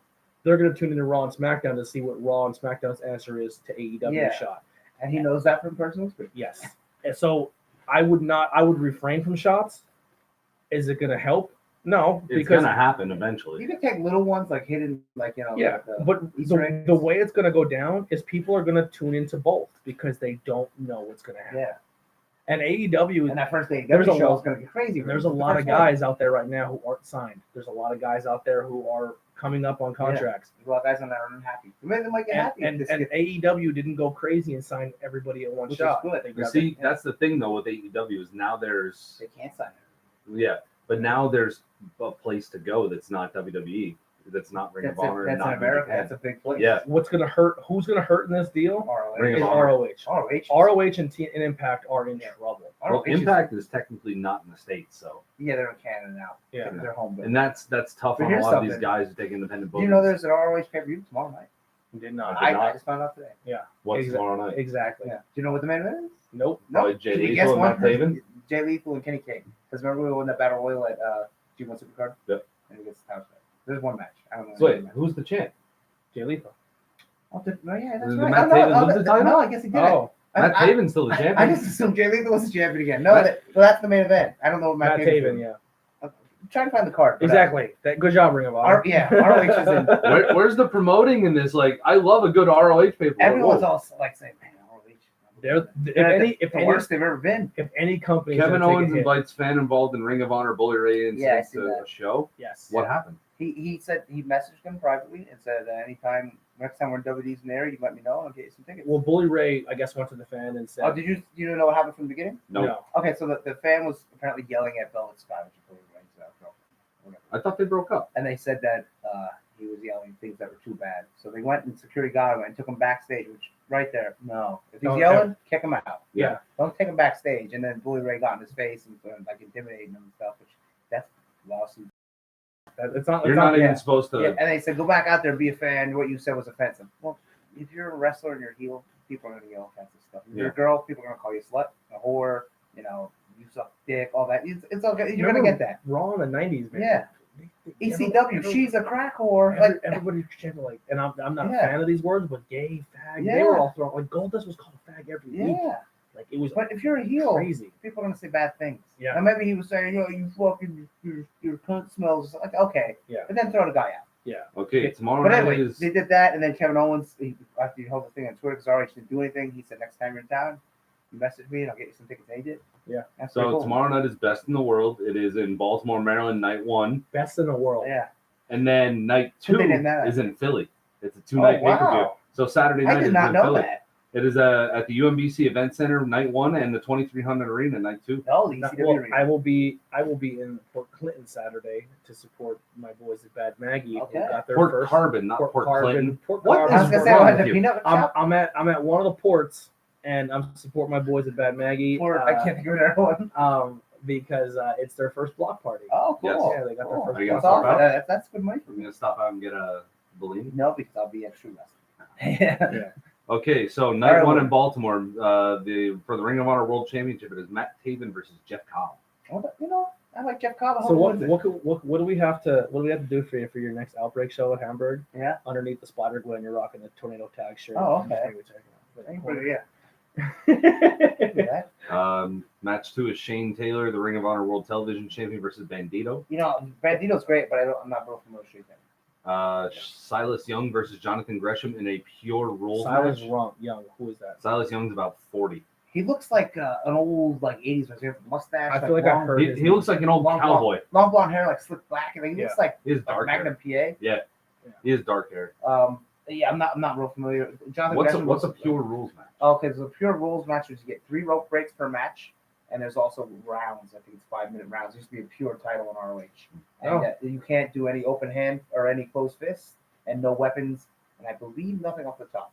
Well, I don't know how that's gonna work because Silas is a brawler. Yeah, Jonathan Gresham, that goes to him style. But, And also congratulations. I can't pronounce his last name, but Shane and Brittany. They're 2 local indie wrestlers, and they were actually married by Mick Foley this week. I didn't see that. She's the one who is Killer She's- Frost. Yeah, Killer. I And think he's like a steampunk, the gentleman. yeah, Shane. Yeah. Yeah, she's like I forgot. I'm not even gonna try. Yeah. But they're 2 local indie guys. I've They- never met 2 them. local I know they indies. wrestle. I mean, they have great looks. They Yeah. work their ass They off in the wrestle gym. Atomic Championship Wrestling. Yeah, they're in Atomic a lot, and Mick Foley was, went to their wedding. That's cool. Yeah, very cool. Next I match think is she's pretty. I don't like short hair Flip girls. Gordon versus Roosh. That should be really good. Yeah, that match should be off the top. And then my guy Dalton Castle versus Dragon Lee. That should be a good one. He should have won, by the way. I think that His music should have won. I get the posted. The next match is for the Ring of Honor World 6-man tag team titles. Villain Enterprises, Marty Scurll, PCO, and Brody King versus Lifeblood, Mark Haskins, Tracy Williams, and PJ Black. There's a dog in here. No. Did I touch you? Oh. Yeah, she Oh, farted. really? Not Juice Robinson because he said I'm done with ROH. Really? Yeah. Take long. And he said I'll just do New Japan. He's got fed up with it. That should be an alright match though. And then you have a tag team match between the Briscoe brothers against Nick Aldis and a partner of his choice. Oh wow, I wonder who that would be. I have no idea. I know that sounds sarcastic, but I actually have no idea. And then you There's have no women on the match. a women's tag team Not match. that I'm asking for a Kelly Klein match. There's a women's tag team match. The Okay. Allure, Angelina Love with Mandy Leone and Velvet Sky Yeah. versus Jenny Rose and Kelly Klein. Go back. if you're going to the arena, go get something to eat doing that one. Yeah. I'm guessing the opening contest will be Jay Lethal versus Kenny King. All right, cool. Ring of Honor. Let's get to some news that actually Yeah. means something. That was night 1. We're not even getting night 2. Just tell me the main event of that one too. Night 2. I didn't know there was 2. Are you sure there's tonight? I'm not. Yeah, I'm, look. I'm not. Oh, that's the Look. TV taping. You sure? I think so. I'm not promoting if they're not. I mean, this is apparently. Hey, nothing against them. Like I said, they're in bad shape, but I'll sign a deal and do a little work for them. Stella Hell Gray, yeah. Tasha Steeles, Jenny Rose, and Angelina Love, a 4-corner survival match to determine the #1 contender for the Women of Honor World Championship. I like that match. And Flip Gordon Marty Scurll, that should be pretty good. That one should be pretty Briscoe's good. versus Russian. I consider that like a house show. There's that Yeah. Carissa Rivera that worked the WXW Yeah, show. yeah, I think it's her. So Sumi Sakai. so then we had a little bit of words of words, War of Yeah. Worlds on. I'm paraphrasing. I don't have the tweets in front of me, I have the one. but Seth Rollins said, "What a great! There is no better place in the world for wrestling. We have the best superstars. There's no one on a nightly basis that can do what I can do, and it goes to show that we're the best company." Yeah, he said if someone can do what I can do day in and out, I'd like to see him or something like that. And Will Ospreay. All Will Ospreay said was, "I am here. Yeah, I'm alive. I'm alive. I am Yeah. alive." I'm alive. Will Ospreay, hey, he's having a phenomenal year. Yes. One best of Super Juniors, he's having some great matches. He's moving up to heavyweight. Yeah, And he then- put on some weight. I mean, Will Ospreay, and like Chris Jericho said, he's not too. Will Ospreay's like 6'2". Yeah. And he's probably about 200 pounds. Yeah. So he said to him, he responded back with, "Who are you?" or something. Congratulations to Ricochet, another guy that. Yeah, we have a guy like you, and his Ricochet just won a title. I'm thinking, and he's better than you. And we have why are you being Ricochet. a dick? Like, Yeah. all Ospreay says is like, hey, And then something about you're not on my level. I made what you made. Yes, I got that one. Yeah, I made what you made in 2 years and in a month or something like So that. I'm thinking the way, and so far, Seth Rollins looks like an asshole. Kinda. Yeah, and my friends met him, and he said he was a super dick. Now maybe it was a bad day. Do you think he's like a mark himself? Maybe he is. He's coming off. I think, markish for himself. And I'm Will not. Ospreay, I heard he gets in Twitter spats, but like Will Ospreay's looking like classic. Yeah. So this is what the tweet was. If you, I guess whatever they said there, and then everyone goes, I mean, if you want to talk numbers, we can compare bankable counts too. P.S. That's counting him up off the broken back. Thumbs up, buddy. Like, come on. And you're supposed to be world champion of the best wrestler in the world. Why do you even care? And then Will Ospreay goes, you love adding stuff, don't you? I mean, the original question was, find anyone else alive who does what I do as well as I do, and as often as I do it. No talk of money, no talk of Ricochet. You said anyone. Here I am, just as consistent, just as good. Hope the back heals up. And Will Ospreay made a shirt now, and he said, okay, little guy. It said, little guy. It's like one-time junior champion, winner of the best of the Super Juniors, and something else. I was like, now you sound like good for you, Ospreay. Is there any inkling that this is a work? Absolutely not. No. It's legit. This is a straight shoot. Whenever you think something's a work, you gotta say what can be gained. These people ain't working together. Both of these guys are shooting straight at each other's Ricochet's heads. been trying very hard to get Will Ospreay over. Yeah, but he just signed a big deal with Japan. He's moving to Japan. He will not go to WWE. He's very adamant about not going to WWE because of the schedule. Yeah, he said the schedule. He likes to book his own schedule. He likes to work when he wants to work, and he likes having his time off. I think New Japan's gonna make him. He's gonna be the next Kenny. He He announced he's moving to Japan. So I mean, if you're moving to Japan, that's pretty serious. Is there He's gonna start cutting promos. then Baron Corbin. Yeah, Baron Corbin got in and says, "I've wrestled more matches this year than Will Ospreay," and Will Ospreay goes, "Oh, that's why Raw sucks." And someone figured out Will Ospreay wrestles made matches with Seth. Really? Yeah. And then Joey Janela goes, "Oh yeah, well I banged more women than Will Ospreay and Seth Rollins combined." Like, and then what's his name got in on the pay-per-view thing too, kind of with Kenny. Oh really? I didn't see that. The guy who quits every company he's in. Oh, Austin Aries. Yeah. He's an asshole. Yeah. I was gonna say Great wrestler, but he's an asshole. Who quits more companies than him? Yeah. Besides, and gets all pissy. Besides Neville. Yeah. Yeah. Well, I don't know. Neville didn't exactly quit. He just kind of waited for his contract. Yeah. I mean, he was upset, but He took his ball and went home. So we didn't cover this last week. So who said that? Somebody Seth said that about Moxley. Yeah. I'm like, aren't you guys supposed to be like best friends? No, he didn't. He did everything he was supposed to. His contract with him said, "I'm leaving." Yeah. He met all of his obligations after his injury. Yeah, he did everything. He He didn't take his ball and went home. He didn't take his ball and go home. He said, "I'm unhappy. I'm leaving." Yep. So we didn't talk about this last week. So if you're new to this, jump on it now. Go follow Andy Header on his personal Facebook account. He's doing the entrance music tournament bracket. Yeah. 128 theme songs. He went through 16. So 16 are the first bracket. Yeah, the first bracket is is complete. Section of the bracket is done. There's 7 more? Did Demolition win? Yes. So I didn't get the post. The rules to this are you don't vote for the superstar. No, it's you not vote for the for music. The music. Yeah, it's not who would win because obviously Demolition would beat Taz in a match. It was all free. Exactly. So you're not Why voting. does the music not include Crush? It only has Action Smash. Because he wasn't a part of the group. When they made the song, he wasn't a part of it. Yes, and they never changed it. Yeah. So round 1 was Shawn Michaels versus Shawn Michaels. Yeah. Sherry versus Shawn. It was Sherry versus Shawn, and Sherry lost. Of course. Then we had the Young Bucks, the Too Sweet Super Kick Party versus the NWO Wolfpack Red. NWO Wolfpack won. And a lot of people, Bullshit. And a lot of people are like, that should win the whole thing. I'm like, that's crazy. There's 4 songs so far, technically 3. Yes. And you're saying this is gonna win. This is the winner. Crazy. No Hogan, no Warrior, no Bret Hart. So we get another appearance of Shawn Michaels in the Rockers versus Sting. Now the man called Sting. The Stinger Sting. I think when people are like, why is it this team? Yeah. You gotta wait till the brackets clear up. The Rockers beat Sting. Yeah, I like the man called. I think I like the man called Sting just a little bit more than Rockers. I love the Rockers. Yeah, but the Rockers. So our topic is what got us into professional wrestling. Yeah. The Rockers. Okay. We'll get to that. Then we had ECW. Mike Awesome. Mike Awesome. The song is awesome. Yes, versus Mick Foley. Now, that Mick Foley song is iconic. I, Yeah. see, It has- but it I don't has the really. You hear the car crash and it's like, oh, Mick Foley. I think it's just okay. the car crash with the clapping of the crowd. Yeah. It's just. I mean, you it's a could have whole- played Mike Awesome's song for me like a dozen times. I still never would have guessed who it was. It says Like Mike if- Awesome. Like if Mike It Awesome's says music, Awesome is his name in it. if Mike Awesome's music popped in an arena, I wouldn't care. If Yeah. I heard the car crash, Oh, oh shit! Like, so that's I don't know. I just never liked Mick Foley's music. I like him, but I think his music's lame. this was a tough. That song. Now, anyway. is all three of his music? I don't know. Maybe. We'll find out. No spoilers. Yeah. Now, who's your favorite That Mick said Foley? Mick Foley. Didn't Who's it? your favorite Mick Foley? That's Jack. I like Mick Foley. See, I like Dude Love. I like when he's Mick Foley. I like I also Dude Love. I mean, if I had to pick, it would be Cactus Jack and Mankind, but it's very close. Yeah. Dude Love was never really loved by the fans, but I thought it was his best face of Foley. I think they made the best they could out of Dude Love. Yeah. And he had fun with it. Yeah. This one was a tough one.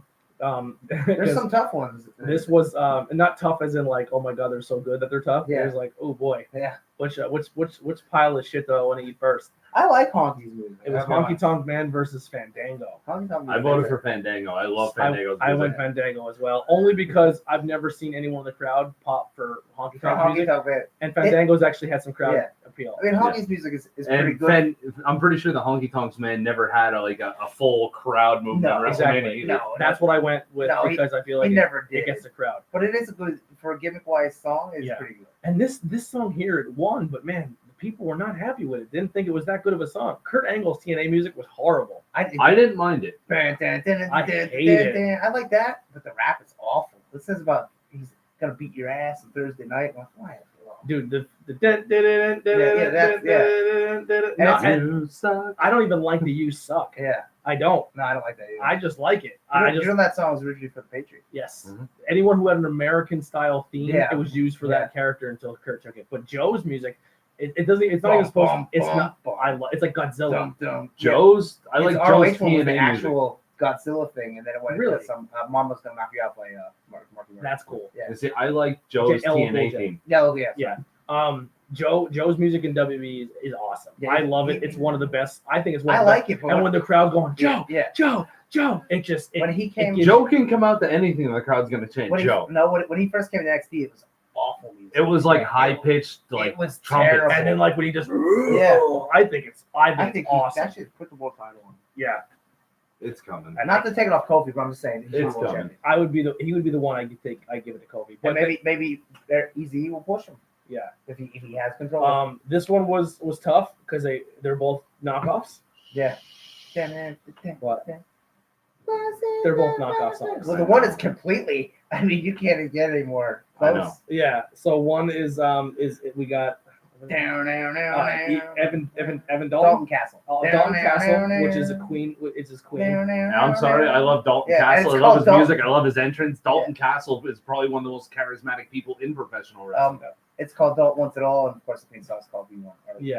Well, whatever. And versus Johnny Gargano. Yeah. Now, for me, the reason I went with Gargano is because you can put Johnny Gargano's music on in the car, and if somebody was listening to it, like, this is really good. They wouldn't- yeah, it's not. It's not a wrestling theme song. yeah, it's not like Steve Austin. Yeah. Now you see, if you were doing just like straight entrances by how they enter and how the charisma is, Dalton Castle would Yeah. blow him out of the water. But Yeah. but it ain't best. Especially when he comes out with like the peacock wings with the Yeah. boys, Yeah. You know, I got and all the streamers go I got flying the boys everywhere. no more. And then we had Taz versus Demolition. Yeah, WWE Taz. If you notice, it's Taz with two Z's. Yeah, Taz had good music. Yeah. He had a good yeah. He had a very good debut as well, which Yeah. made his music better. Yeah, and then it was like that was up here, and then it was just like So is that officially over? yes. And Demolition has one. You can look right at the comments. I believe it's like 58. Now someone says it's a rip-off Kiss song. Yeah, so it's not a rip-off of Kiss, a direct song, but it's very Kiss inspired. Okay. That was a blowout too. It was 60-26. yeah, so. Do hearts count? Do you count hearts? As long Yes, as yes. it's- as long Whatever, as it's whatever the voted. number is. Yeah. Now I'm not going down, but you know how people type in the name. Yeah. I'm not going to look at your name and go back to the name. No, fuck and that. see if you clicked on hit it. the like. Yeah. So if If you're you new don't, to if you this, click like, I don't count. if you're new to this, you don't write who you're voting for. Yeah. You click You on. can write if you want to You say. just click stuff like up, so- and that's it. Yes. Your comments beyond the first two do not matter. We do Now, not. can we get a sneak peek of Who's the next tomorrow? two? I don't have it. You know, like I have to make those on my computer. Okay. I can tell you who's in it. Yeah. Who are the next two? Who's the leak for tomorrow? It's one of the best wrestling music ever, so it's gonna be hard to beat. Real American. Real American. Hulk Hogan Real makes American his debut. against a newer guy. Yeah, so Eric Derringer 2 in a row against I Walk Alone Batista. Ooh. Yeah. I had to put something tough. We might have to tag Xavier Woods in that one. Ooh. I had to put something tough because I don't like Batista, but that's a good entry. Yeah, that's that's another tough. one too where you're like you can put that in the car. You see, it's hard because I hear how I hear that and it's like music. No, or do you vote yourself too? No, I usually don't. Okay. if you had a If I pick here, maybe if it was a tiebreaker, I'd go Hogan. I'm going Hogan as well. I mean, Batista's music good, but that Hogan music's awesome. What made Real American was a radio played song though. Batista's song is kind of iconic for anybody growing up in the 2000s. It's more. There's nothing more iconic than Real American. Yeah, I don't know anyone that just music who's ever. Steve Austin's. I mean, Xavier Woods might say different on this. Real American was played on MTV. I know. It's crazy. Yeah, it was originally for the U.S. Express, which was Barry Windham and Michael. Yeah. And Hogan had this. The IRS man? He had this. Yeah, he had this. That's a heavy hitter win right there. Yeah, I mean that's a heavy win. I mean, there's some ones. That one's gonna be interesting to see how it comes down. Yeah, big entrance music. You think of the main stars like Hogan, Shawn Michaels, Steve Austin, The Rock. You know, like iconic songs. I love Shawn, but I don't see him getting Hogan. Hogan might get all the way to the end of this side. Yeah. No, I know which one he's waiting for because I know exactly. He's not even gonna have to listen to it. I know exactly what one he's gonna vote for. Cool. Macho Man's graduation. I love it, but if Macho Man, should I give like a teaser? If Macho Man goes against somebody who I'm going against, I would throw Macho Man in the trash tomorrow. Aleister Black. Oh, ooh, there might be a whole theme. Yeah. Aleister Black, I think, is one of the best. But you know what? So you know who else I really like? I like Ember Moon's music. I like hers too. Maybe it's in it. I know you guys. I like Kerry Zane's. Yeah, the pirate theme. I know you guys think he's a shit wrestler, but I actually enjoy Baron Corbin's new music. I like this old theme much better. Yeah, I thought that one was better. What about Sami Zayn? Sami Zayn always has like that Scott, upbeat. Yeah, it didn't quite make the cut. What? Yeah, that's a huge crowd pop. How does it? But think about it. Would you rather Sami Zayn or would you rather Big Boss Man? Sami Zayn. Sami Zayn. I'd rather Big Boss. I think that's more classic. Would you rather Sami Zayn or Four Horsemen? Sami Zayn. Music wise, do you know the Four Horsemen?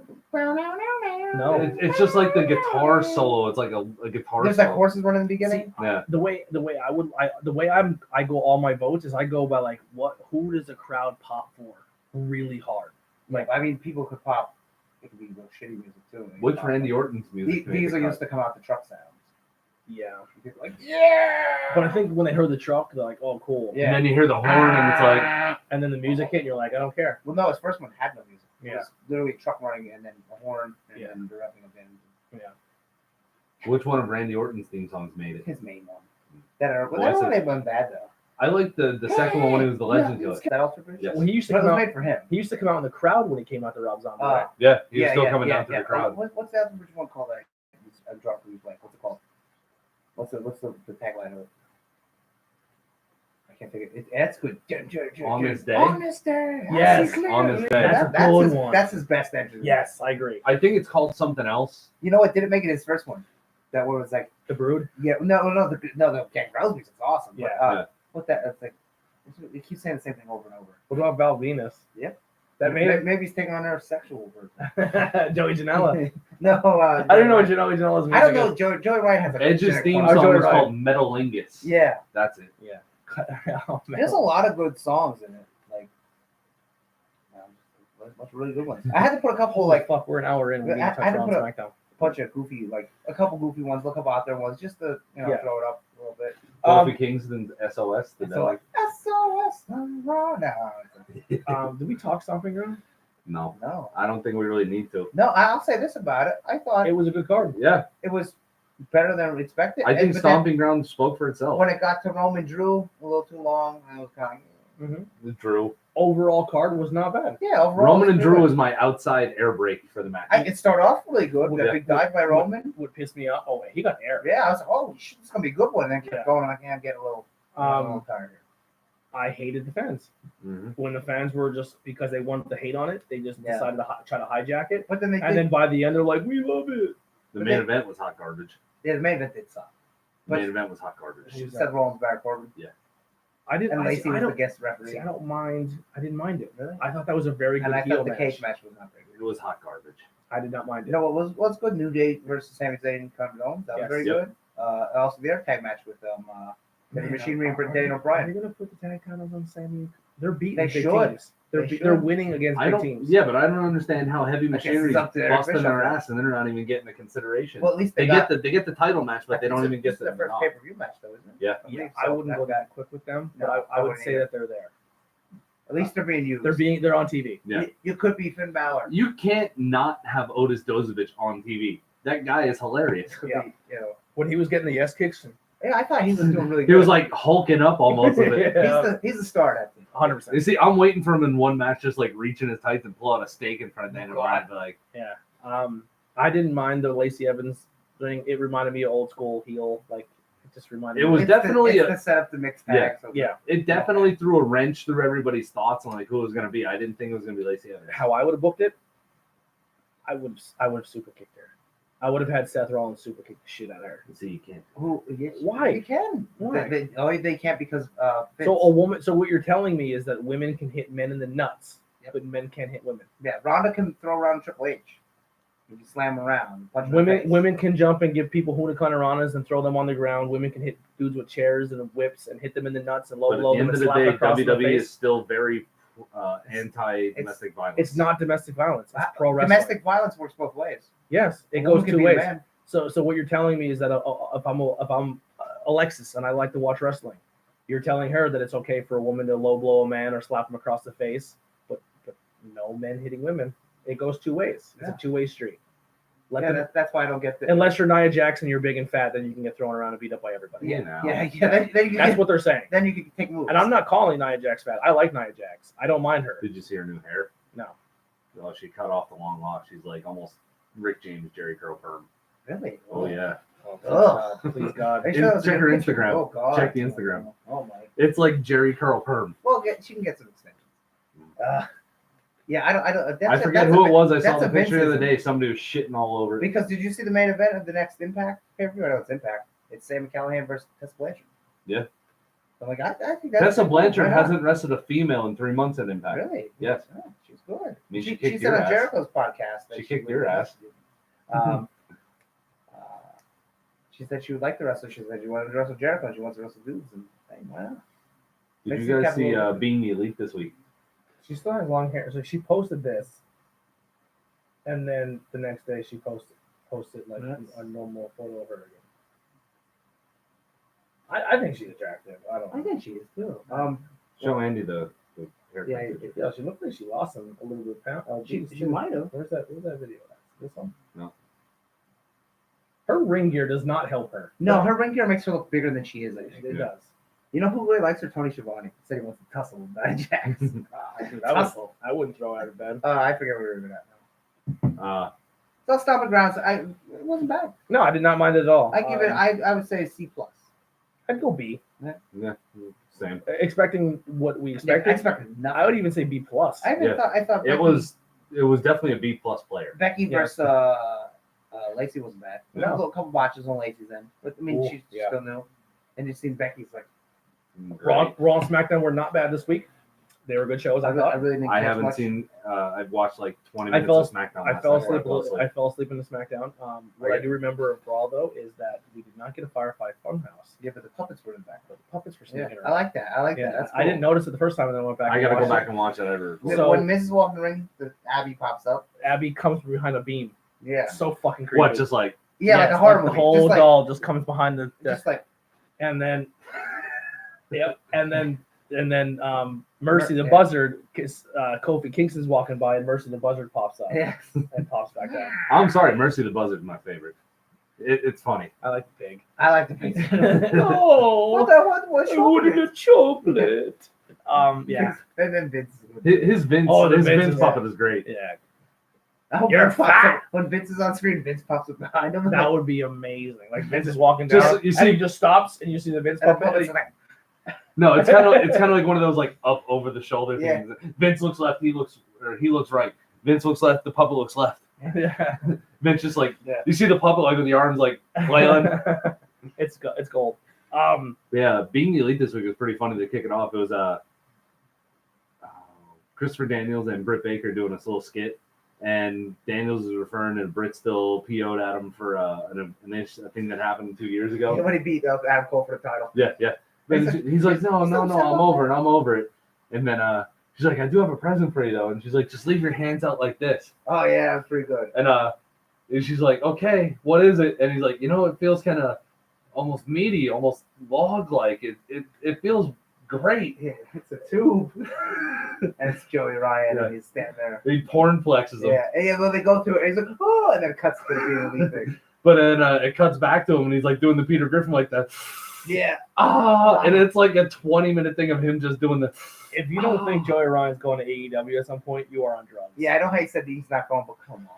He's in elite every single week. Yes, he's going to AEW. It's just the matter of fact is they're gonna wait till he's probably a team. Like they're not gonna dump everyone in it right away. Yeah, they should. They need a couple surprises. Like Joey Ryan shows up maybe the first pay-per-view after it's on TV. They need a surprise for the first. You gotta have something to draw the crowd in on the first night. And then probably a hot main event, probably Kenny versus somebody or Moxley. Well, no, isn't the main event the first show supposed to be Jericho and Adam Page for the title? Or is that the All Out? That's the I first. think that's All Out. That's all out. Yeah, that's the pay in Chicago. Yeah, I don't think there's anything else for. There could be a rematch. I got my 2 Jericho shirts today. Which 2? I got the one where it's a head and this is the Painless. Okay. The Black Craft shirt. Yeah. And I got the I don't know how to say it, but it's like the List of Jericho one. Yeah, it's the ungovernable List of Jericho. Yes. It's the anti-Naito one. Yeah.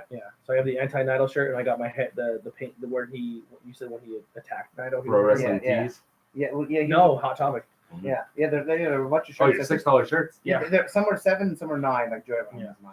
I need. What does Joey Ryan say? It's just like his face. It's just Ryan. Yeah. It's a cartoon. But the crazy thing is you can only get it in 4X. And small because that's why they're $6 and $7. It's sold out almost every size, which is crazy. I mean, I'm not squeezing into a small for Joey. But a 4X would be swimming, I think. Yeah, I'll definitely be swimming in 4X. Big.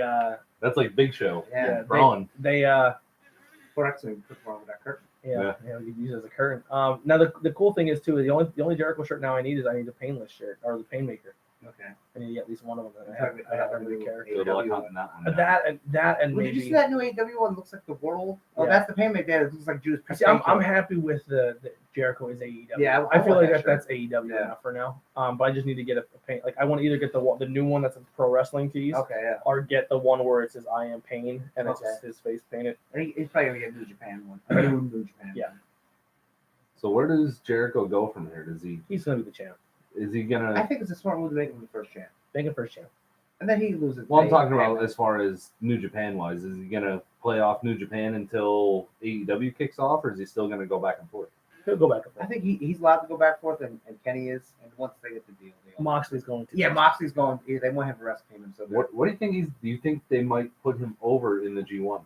I don't have a good showing. I don't see him winning the G1. Has an American ever won the G1? Yes, Kenny won last year. Kenny's not American. Kenny, He's white. He's Canadian. Canada's in North America. Yeah. He's not American though. He's a North American. Yeah. AJ didn't win that. I think Kenny's the only non-Japanese guy to win. Is Ospreay in it? Yes, he is. He's going to do real well. I don't know if he's going to win, but maybe. I would put him on it. I would say your top 4 to win: Will Ospreay, especially now that you have WWE's main dude talking shit on your company. Yeah. And how do you book a Okada through it? Because Okada's the champion, and it's very rare that you see the champ. Anytime the world champion loses if he loses in the G1, that guy gets a title shot in the future because the belt's not aligned in G1.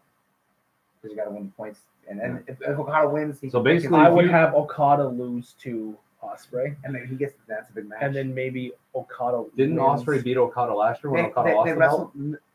No, Okada won. It was the anniversary. At the anniversary show, the junior heavyweight champion always wrestles the world heavyweight. Yeah. I would have Ospreay beat him, and then maybe not him win the G1 then, but then he gets his title shot. And I think it's gonna be Kota Ibushi and Naito, and then Naito wins. But maybe Kota Ibushi will win. Yeah. I mean, if you're gonna final will be Naito versus Moxley or Naito versus Shingo.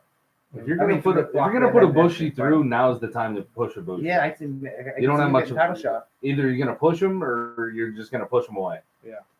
So I don't know. It's hard to tell. But that starts soon. we're gonna get to our topic here because we are getting a little long. What is our topic? We're gonna talk. I believe the topic is what got us into professional wrestling. Some moments that were just like head turners for us.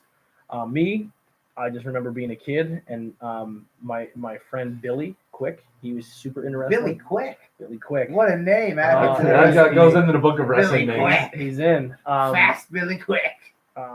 Billy Quick was really into it, and I remember him just being like, "Dude, I like wrestling." And then but his dad was crazy because he was like the WWE Network before the WWE Network because his dad videotaped everything, so he had every tape. Wow. So he had like WrestleMania 1.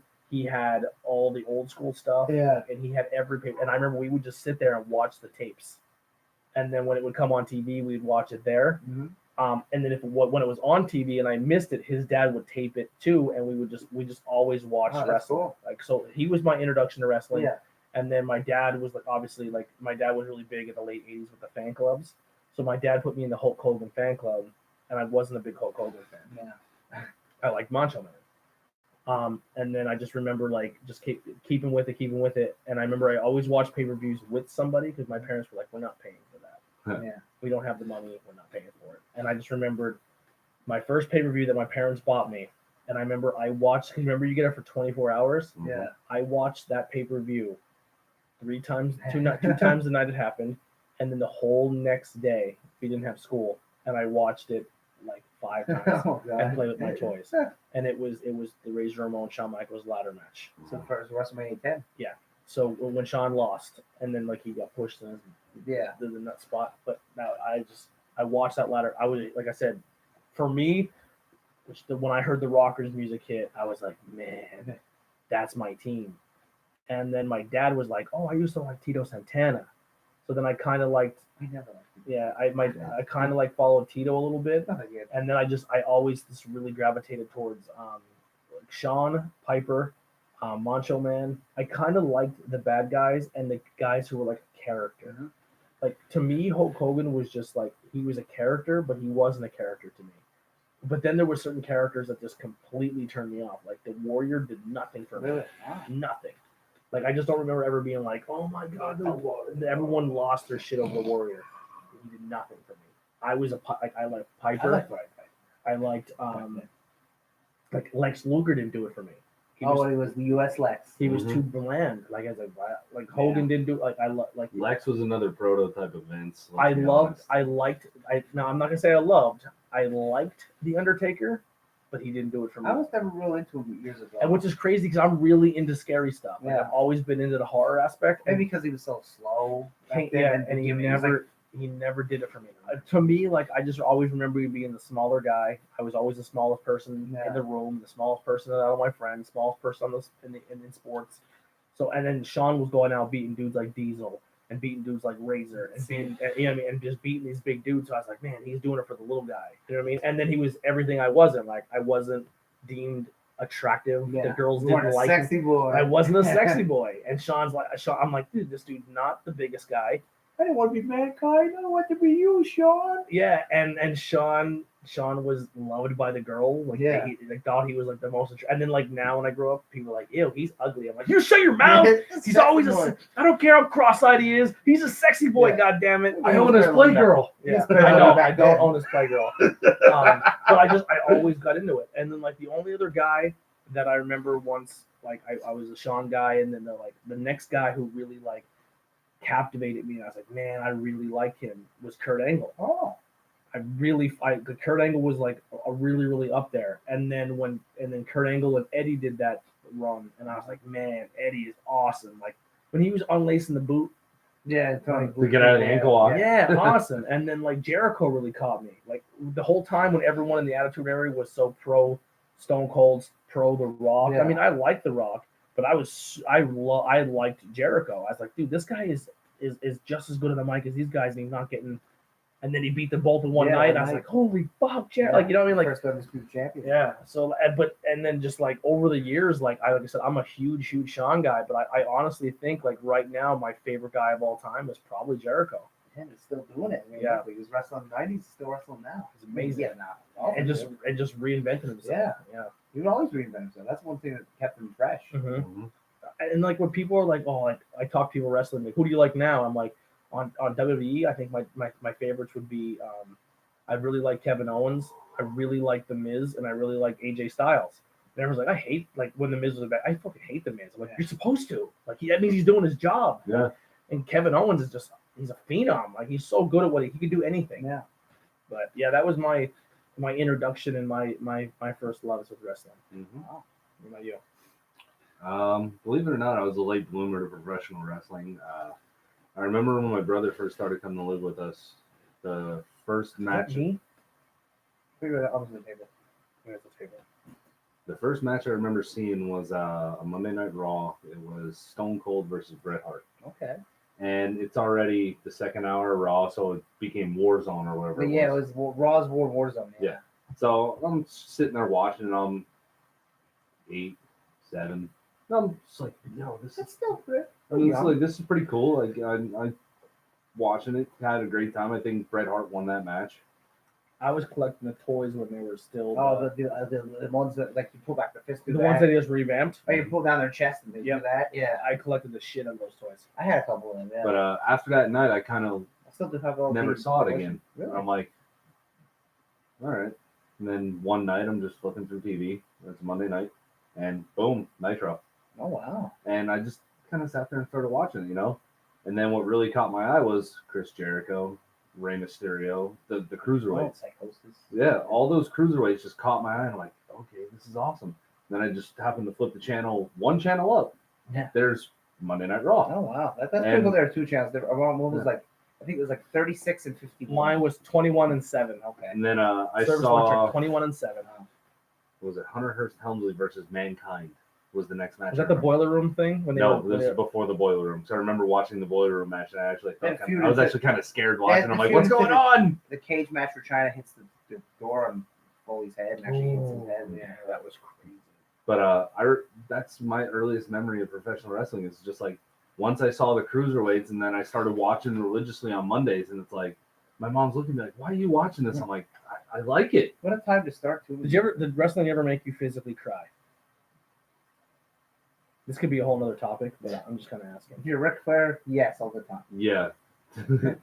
I want to say it was when Edge came out and gave his retirement speech. Really? You know what? When that Because- when that was on, I was totally like, "This is fake. They ain't retiring," and I just totally blew it off. When they did Ric Flair's retirement speech and then Edge's retirement speech, I think I cried a little bit because I grew up watching Edge, Yeah. and Edge was one of my favorites through thick and thin. As much as I booed him being a heel, I was just giving into the gimmick. Yeah. Edge was probably one of my favorite wrestlers of all time. Yeah. And then Ric Flair was just a legend, and to see how he got that emotional after his match was over, and then the next night, just in the ring and just breaking down in the ring after, and what the song they played was "Leave the Memories Alone" by Fuel. Yeah. And that is still one of my favorite songs to this day. I cried. I mean, this is probably not count, but this is when I was a kid, and it got me when the Macho Man got bit by the cobra. Oh yeah. Bawled my eyes out. Wow. And then yeah, I thought he was dead. Thought he was dead. That was they actually had a deep venomed snake bite him. Yeah. Wow. And I would then- never do that. and That wouldn't then, happen today. This is actually recently. I mean, I can't really remember one then that probably when Sean won the world title for the first time. I was like, my friend made fun of me. His name was John, but everyone called him Jackie Briscoe. Oh, Jack Yeah, there you go. There's another one. Another one. Well, Jack Briscoe is though. No. The Briscoe Oh yeah, the brothers. Briscoe brothers. But he was a huge Brett guy. Okay. And then Sean won. Was he and I was pissed? like, I was a little upset because I like Brett. yeah, I never liked Brett. I was like, oh, Brett, don't go back. You won. Don't go back in there. Yeah. And then yeah, I got a little emotional. I didn't cry, but when just because personal reasons, like my like it was probably the time when I was really like at the peak of my depression, Mhm. and I was kind of slipping back into that dark, suicide thoughts again, and my disorder was at its all-time most pain, and I was just going through it, and then my body was just discomfort. I didn't have this podcast, which really helped me, but it actually inspired me to do the podcast, and I'm being honest, and I didn't really talk about this before, but when Daniel Bryant made his return to Okay. wrestling, I cried because I was like, you know what, this dude was told he'll never do it, and he kept at it, and I was like, you know what, like. Yeah. I'm not going to get any better, but I can maintain and find something I'm passionate about and find something. Because, like, for me, athlete and sport and basketball was everything. Like, I didn't have a release. So like for me, when I'm upset, I'm angry, and I need to like get something out of my system, I go grab a basketball and go play basketball until the sun went down. I can't do that anymore. So this podcast was kind of my next release, and it kind of Daniel Bryant kind of inspired me to do that. Like, you know what I mean? Like, I think everybody got a little emotional with his retirement. Yeah, and the crazy thing is I didn't. His retirement speech did nothing for me because I've never watched him wrestle. Oh, okay. Never watched him wrestle, and the whole time he was gone, I was like, people were like, when I took a huge break when like Edge right before Edge became a solo guy. Okay. So and I remember being like, yo, Edge is 2001. Edge is like a multiple time champion. Yeah. And he's about to retire. Like he just retired. I'm like, Edge. And they're like, yeah. I'm like, he was like a big deal. Like, yo, he was a beast. And I was like, wow, I missed that whole run. Yeah. And then I kind of came back a little bit because they said Sean was coming back. And I watched him win Elimination Chamber. And I was like, all right, I'm over it. And I kind of took another huge break. And then everyone's like, yo, you have to see this dude CM Punk and this dude Daniel Bryan. So I tuned in to WrestleMania, the Royal Rumble that Batista won, and they were both gone. Yeah, it was their last pay. It was like they never showed up ever again. Yeah. And I was just like, oh, and everyone's like, I'm really upset that Daniel was gone and then CM Punk's gone. And I was like, oh man, I can't believe I turned back into this. Yeah. But then I was like, man, like, the Batista thing bothered me because I was like, man, I never was a Batista guy anyway. But I was like, man, when it was Batista. But I'm like, man, like. This AJ Styles is something here. This Bray Wyatt is something here. Like there was some characters there. I'm like, it latched me back onto it. But yeah, like so his retirement didn't do anything, but his return because the entire time he was gone. I felt bad, but this guy's been wrestling. Yeah, but the whole time he was gone, like people always throw around like the one of the like who is the most iconic. And I mean Hogan, regardless of what he's done and said, is there. There's no one had just as much mainstream crossover as Hogan. The only other guy who's comparable is The Rock. Yeah. And then when it came to like he blew the roof off every time his music hit or every time he was there, Stone Cold. Mm-hmm. But you got to think of someone who transitioned to the main media and other sports and other events. Daniel Bryan did that, and they never pushed him as he was supposed to. Like because they don't want them big stars. Other sporting events would do the yes chant. UFC fighters were doing the yes chant. Like he blew up, and he wasn't even allowed to wrestle. Yeah, it was so big, and then they that was when they weren't pushing at all. Believe it or not, I almost stopped watching wrestling when they were doing the the screw Daniel Bryan spot before WrestleMania 33. Okay. When they were just burying him, your B+. And they made him join the Wyatt family. Actually, you know what the other moment was where I was like, you know what, I'm going to get back into wrestling. Was the Connor's Cure moment. Oh, really? When they did that promo and everyone kind of broke down like, yo, this kid died, and like, we kind of gave Daniel Bryan his push for him. And I was like, damn. Like that's when people are like, man, I want the Attitude Era. I wish it was super like for adults. Yeah. And there's a part of me like, no, I don't. I kind of like the PG.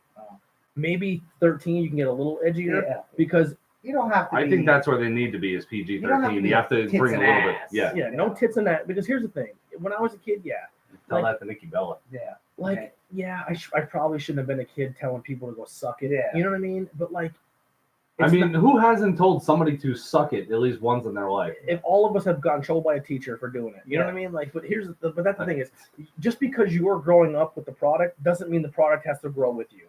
Yeah. You know what I mean? Like, if you take that away from a child now, that's not fair. Like, still let the kids like it. Yeah. So like, when I used to get really pissed off, like fucking Roman Reigns again. Like, you're gonna start like. You're pushing him in the movie. The kids like him. Yeah. He's the He's the superhero that the kids. To some person, that Roman Reigns is my Macho Man. He's he's someone's Hulk Hogan. So like sometimes when I get really upset with him, be like, oh, you're being fucking so predictable. Mm-hmm. They're doing it because it's a formula. Those kids. They're like, yes, we're the mainstream hardcore fans, but we're also the same assholes who'll go in an arena and ruin the experience for someone who's 12. Mm-hmm. You know what I mean? And then you have, and then nothing hurts me more is when a 12-year-old acts as an adult wrestling fan because they're in on it. Yeah. Like, no, let a kid be a kid. Yeah. You know what I mean? Like what they like. Yeah. Like listen, there'd be nothing more about going to a wrestling show and be like, fuck, like when you watch those indie shows and like, fuck you, or like, like, I don't like that. Like, yeah, it's cool. I mean, sure, you have the right to do that. You could be, you're a fucking asshole, you're a fucking whore. Some of these shows are next week's like topic. Ryan. Yeah, but like, if somebody was at PPW and they're like, you fucking suck. Yeah, there's like our flag and the people come on. Yeah, like there's a kid here. Yeah. Now, two things: are we going to be here next week or the week 4th of July? No, we're actually both shows are going to take the week off. Okay, so 2 weeks from now, topic: Best story of the time you told someone to suck it with a crotch shot. Yeah. My Aunt Colleen beat my ass a few times. Really? Wow. Yeah. I got one good one, and I'll tell it now. So remember Paso, the Pep Rallies for a football game? Yeah. Zach Campbell, who used to be in a band with Eddie Collins. So he got picked to do the spirit stick. You know how that worked, right? He would like do this. Yeah. And... It was like go, go, go, go, go, go, go. And this And is right right after there- this is right after DX came back. Yeah, because this is like And- 98. No, this is like 2007. Oh, really? This is when they came back, and it's like go, and everybody's waiting for it for him to come down because they say tied, and he goes, bang, Exactly, that's awesome. with the spirit stick. Needless to say, after that day, nobody was ever allowed to do the spirit stick again except teachers. Really? Oh yeah, Funny. they But here's the cool thing about that. The teachers knew what sucking meant. Yeah. Because from the 90s, they're like, not that again. You know what I'm saying? Because the teachers, Yeah. like, wrestling is so pop culture. There was some I people- thought we were done with that. Mr. Bechtel definitely knew. He was Oh, yeah. aggressive. Mr. Bechtel was laughing his ass off, and he high fived him for it. Yeah. he probably Like, liked it, wrestling is so pop culture. Oh, It yeah. is. It's iconic. Bechtel knew about it. Mr. Rissmiller knew about it, and it was just. I couldn't believe a teacher high fived him for it, but It now you've became- like ruined something. You know for what's crazy? Like, I like when you go out and you wear your wrestling shirt somewhere, and you're Yeah. not even at an event where you're supposed to be a wrestling fan, and someone's like, "Dude, Yeah, nice like at a fucking restaurant. Yeah. I'm like, oh, Yeah. so. You know, like I was at a casino and they're like, "My Chris Jericho shirt," or like when you go to the wrestling shirt, like the AEW is Jericho was a huge hit at PPW. Yeah. People were Everybody was looking right at it, like, Yeah. oh shit, he's got an AEW Yeah. shirt. like, yeah, it was a big success. Like I think the one cameraman was like, Really? Oh, yeah, and I was like, I yeah, And One- the story. yeah. Andy. don't really have a story. You don't- I you just was found wrestling one day. On the There TV. wasn't a guy that like No, the first guy I remember is Saxo Jim Duggan, and it was Really? a 6-man tag. That's the first guy I can remember, like, I don't know his name, but like I don't like ever Hacksaw. Who was your first like? Who was your You know, first guy? You're like, he's my favorite. I used to rent the videos Mhm. beside the behind, so it's like 91, 92, 90. Yeah. That. So like when started to turn bad, it was like Hogan, Macho Man, but like I was like I like the main guys like Warrior. So Yeah. I would have been like a kid like I like Roman Reigns. Yeah, you were Yeah. in. You were invested. So Warrior and Hogan and stuff. Do you And then I was like remember I like Mr. Perfect. I He's a love bad Mr. guy. Perfect. Did you have any specific guy when he came out, like you knew he was going to put on a good match every time? I don't think I really knew that at that point. I just like Who wrestling. for wrestling. inspired you to become a wrestler? Jeez. Was there a guy that you're like, man, I would want to do that? Was there a specific match? Not where you were really. like, wanna- I always liked it. I wanted to do it, and so I can do it. And other than the cruiserweights, like, well, they can do it. I'm Well, was there upsized anyone you like cruiserweight. studied? Like, this is my guy. And then when I went to a CCW show, I go, "Got this roster, like I'm the size of it. I can do this." Well, how old were you when you started? Yeah, what was your how old were you? I when was you a had little your late first because I didn't know how to do it. I was like 24, 23, So you- 24. Yeah. Which, no, it's not late, but it's kind of late. Like if I was 18, I knew anywhere to go. I just didn't know anybody or anything, you know. Mhm. So yeah, but that was and then when I see Daniel Bryan in ROH, my friend Brian Danielson, I was like, "Holy, this guy's really good. He's not that big. Mhm. CJ Styles ain't very big. Neither is Matt Sydal." And I was like, "I can do this." Yeah. So it was more so than the mini guys. So, in that the level. smaller I guys. feel like I always like Robin Dan for sure. Yeah. Roddy Piper. The guys I didn't know, but I like the guys that could wrestle. Yeah. Like I'm like, well, I like Hogan, but I kind of like Bret Hart a little bit more. Yeah, like You know, I kind of like Roddy Piper more, even though he's wrestling Hogan. yeah, You know, I like this Rick Rude guy. Yep. And then he's like, we just like, well, Rick Rude is really good in the ring. Exactly, He's that's- perfect really good in the ring. that's how I was. I didn't too. know it at the time. Yeah, But I was like, natural disasters. I'm like, yeah, cool, but nah. exactly. And then I'm like, never. Mhm. That's kind of how I got into that. And I always had that stigma too. Like, I was a very fanboy WWE guy. Like, I didn't have WCW until like we used, my mom was dating a guy at the time, and we'd go over his like buddy's house or something, and he had Saturday Night. Yeah. Direct TV. I'm like, I watched Saturday Night, and like Harlem Heat, one of the school. yeah, But like, I never thought- watched WCW. We went to a 5 and 10 store, and my mom was like, "Oh, there's wrestling toys over here." I'm like, "What?" Yeah. Because at the time, it was plastic toys. Yeah, you know what they I were mean? big. I remember in elementary school, I I had one would of them. go fucking crazy for them. And then like the John Briscoe kid, he had all of them, and he had ones that's like, "How did you get those?" Yeah. Like to this day, I've Dusty never, Rhodes. ever owned an Andre the Giant one, Really. and I could never find it.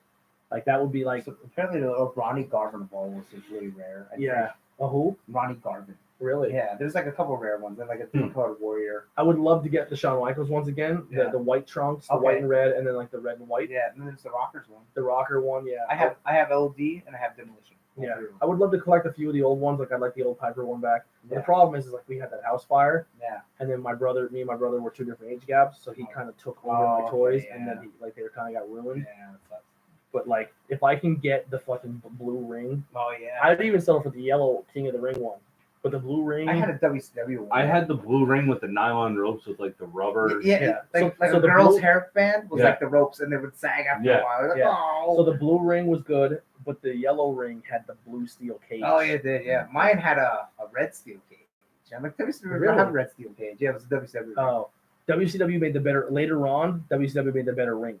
Because I remember I had a WCW ring that had the ring, the entrance ramp, the fucking stage, and then like a cross beam that went across. And then when you're done with all your guys, you turn the ring over, open up the little compartment, just toss them all in and close it up. Yeah, but I had too many guys to do that. Yeah. But yeah, I was like, I don't know, man. Just the toys were cool, but like, I always kind of latched on to the guys who you're saying. Like I had a style. Like I was a I like the workers. I didn't know. Yeah, I was a WWE guy through and through, but I just remember being like, "Who's this Ric Flair?" Yeah, you know what I mean. And then when he came over, I was like, "Oh, he has an air belt. I remember the air belt." And then like it kind of opened. And then like my mom's like, "Oh, the toys are in the 5 and 10." And I went over, and I was like, "Who's the like?" Mom, I think they're like, and I didn't generic. know. I thought they were generic, and as a kid, I didn't know what generic was. Yeah, and she's like, "Oh no, like they're not generic." And I was like, who the hell is Sting? Yeah. And why does he look like the Ultimate Warrior? Yeah, and that if you don't know, you don't know. Exactly. So in my mind, he was just like a knockoff. And then I was like, oh. And then my mom was like, oh, somebody else was like, I got you wrestling stuff. I was like, oh, cool. And they got me like trading cards. I'm like, WCW ones. And they were WCW. And then I was like, oh, these are actually real people. Yeah. And I was like, and then I remember like a few of the guys that were in the cards by that time came over, and the Steiner brothers were in there. Trying to think of somebody else who was there that moved over. Oh, Z-Man. It was them cards with the black with the both stars. They were yellow. Oh, okay, I remember they was like 90s, like doodles. Yeah. Yep, and it was it was actual imagery. Okay. But it was a yellow. It came in yellow packs, and they were really bright, vibrant yellow. That was blue. like the first series. The second series was black with the gold stars. Yeah, I had the yellow ones, and then I have all of them somewhere. Really? Yeah. Yeah, and then I was just like, man, and then I used to go to a buddy's house during the Monday Night Wars, and I'm like, if you keep fucking changing the channel, I'm gonna be paid, like, because he was very heavy at WCW. Oh, yeah. A lot of people were. And I was like, I'm not coming here to watch anymore. Like, I left because because I favored WWE. Yeah. And he turned on, and I just did not want anything I to do with always it. did too WCW like that. I was hurt when Razor Diesel left. I was hurt. You know? I was like, I felt betrayed. Yeah. I was like, how are you gonna leave us like that? Like when Macho Man left, I was like, what? Well, I don't think Macho Man left. I think they kind of threw him out. Like Hogan left me all the time, so it didn't bother me. Because I never like, oh, this guy's a fucking terrible. And by the time you're like getting older, he was already like only there a little bit. And then like Bret Hart to me was like Roman Reigns. I'm like, why does he always have to win?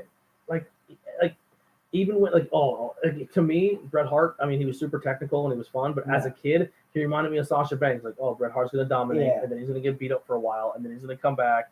He was just another reboot Hogan. And he had no charisma. He had more wrestling technicality. He did nothing. He got it when he was bad guy, like America versus Canada. Yeah. Even when he was the bad guy, like you suck as a bad guy. Yeah, he got more charisma. That was his best program ever. No, did you like Owen Hart? Loved Owen Hart. Yeah, Owen was great. Oh, the Nugget and all that. I loved it. When he was like with Jeff Jarrett and that whole posse, it was great. I loved Owen. I remember the WWE Attitude or the WWF. Never liked the British Bulldog. Yeah. I never cared much for him. It was great because Owen's I like Jim Neville Neidhart though. I never cared much for him. Yeah. Owen's big thing in the game was like, I'm not a nugget. Yeah. I liked Owen Hart. I wish they would have had more matches together, Bret and Owen. Yeah. I think it's a shame, but I think they would have put on great matches, but at the same time they were better away from each other. Because personally, I thought Owen was on the same level as Bret. But he never got that opportunity because Bret's the big brother, Bret's the big guy, and Owen's just kind of the little brother. They had that at that WrestleMania that you watched over. They had a great match at the beginning of that. They did, and then that was the end when they put the rope down. Yeah. Like, come on in, Owen. Yeah. And I was pissed that Owen lost. Like Owen should have beat him. Mm-hmm. Oh, you go back and watch Owen. You see some of the moves, and he's doing tombstones, everything. I was like, that inverted pile driver that broke Austin's neck. But he's doing like springboards and shit. Like, wow, Owen's good. It sucked, but like, is it really Owen's fault that move was botched? Kind of. Or was it like I did a move that I shouldn't have done with a guy who wasn't that good in the ring? I think it was a little bit of both. I mean, Austin's not used to taking those bumps. Yeah, and I think he thought he was taking a regular tombstone. And he took that square driver they call in Japan. And like, yeah, I wouldn't have did that move if I was him. And he was pissing on him. Yeah, Like there was legit heat, and Owen felt like shit about it. Yeah. Owen apologized to him like 100 times, and Austin was still pissed off to him until the day he You died. can't blame him. That slowed off. Steve Austin was much more He says better now, before that. He slowed him down a lot. He says now he's like, man, I wish I would have just fucking Let it go. Let it go. Yeah. It bothers him. Yeah, that's when Owen died. But I mean, you don't know that. That's why they say never, There's never some hold grudges. there's some moments in WB that you look back on and it's like, man, like that was a huge loss. And I think that's why a lot like everyone's like, oh, there's certain legends that'll never walk away. And never say never because they're like the Owen Hart moment. There was a lot of people that were around for that. And there's a lot of people that are like, you know what? He still got some sour grapes over it. Yeah. Like when JR lost a lot of his respect for the company that night. Yeah. You know what I mean? Like, and they left it on the air for another 35 minutes. They never showed it though. They showed like a distance view of them working on Owen. Oh yeah, working on him. Yeah, but they never showed that. They never showed what happened, but they showed like the camera view from up here, looking down at the ring as they were working on Owen. Yeah. I'm like, cut the commercial, get the hell off TV, don't show this, and they're still showing it. Even when they did Bruce Pritchard on the podcast, they Jim Ross. It was something. Yeah, and he's like, we should have ended the show. Which, yeah. And yet they went on to finish the show. Yeah. I don't think anyone would have been mad if they said, "Hey, we're gonna close the show." Like I would have been mad. Here's your money back. Here's a refund, but we can't finish the show. Yeah, crazy. And you have to be a real asshole to yell and scream with it. Yeah, you're mad about that. It was horrible. It was horrible. But and then like there's another moments there too where people were just like, man, it just left a bad like. Eddie Guerrero, the Macho Screwjob. Yeah, the Macho Screwjob left a bad taste in a lot of people's mouth. Earl Hebner still feels guilty about that. Yeah. To this day. A lot of people don't like the Saudi stuff. They can't blame them. Mm-hmm. I'm like, like they pay money. Even when they interviewed Earl for the Viceland thing for the Montreal Screwjob, he said, even to this day, it still leaves a bad taste in my mouth knowing that I was partially involved in that. If you were Vince, what do you do? I just would have let Brett do what he wanted to do. I wouldn't have. At that point in time, I would have said, Brett, you got to drop it on Raw. Yeah. If he would have said that's what he wanted to do. I wouldn't have trusted him. I would have said, okay. I don't think Brett would have left it. Let him go out on his back on Raw. Just let him. I would have said, okay, we'll let you win. Yeah. Well, as soon as you cross that curtain, you're handing me the belt. Which, yeah. You're not leaving the arena. He probably would have said, okay. You're not leaving the arena with the belt. Because if you show me on Raw, you're not taking my title and putting it on TV and dropping it in the trash can. Yeah, that's what they were so worried about. That's the world title. Yeah, I don't think Brett would do Here's what I would have did. I'm like, okay, you can beat Shawn tonight. Tomorrow night you're gonna have a rematch. You will lose tomorrow night, and then we shake hands, we walk away. End of story. Yeah. That would have been the best way to play it out. Instead, Vince did what he did. Everybody knows Vince. You know what's kind of crazy about that whole story, though? In reality, they legit came to blows in the law. We should probably do an episode of like just maybe. I mean, it's been beaten to death, but I mean, but like they legit came to blows and hated each other. The one enough person in that room said that Bret Hart hit Vince with an uppercut so hard he took him off his feet. But I'm just going to the Shawn and they already didn't like each other. Shawn and Bret came to blows over this rivalry. But when the cameras were on, they fought before too. It was one of the best parts of TV. Yeah. Like people say like the Attitude Era was Stone Cold and The Rock. No. But that Attitude Era started with D-Generation X and the Hart Foundation. Yeah. Like they kicked it off. That's when wrestling became real again. You might even have to go back a little bit further than that, more like 1995, 1996. Diesel, Razor Ramon, 1-2-3 Kid, those guys kind of kicked off the Attitude Era.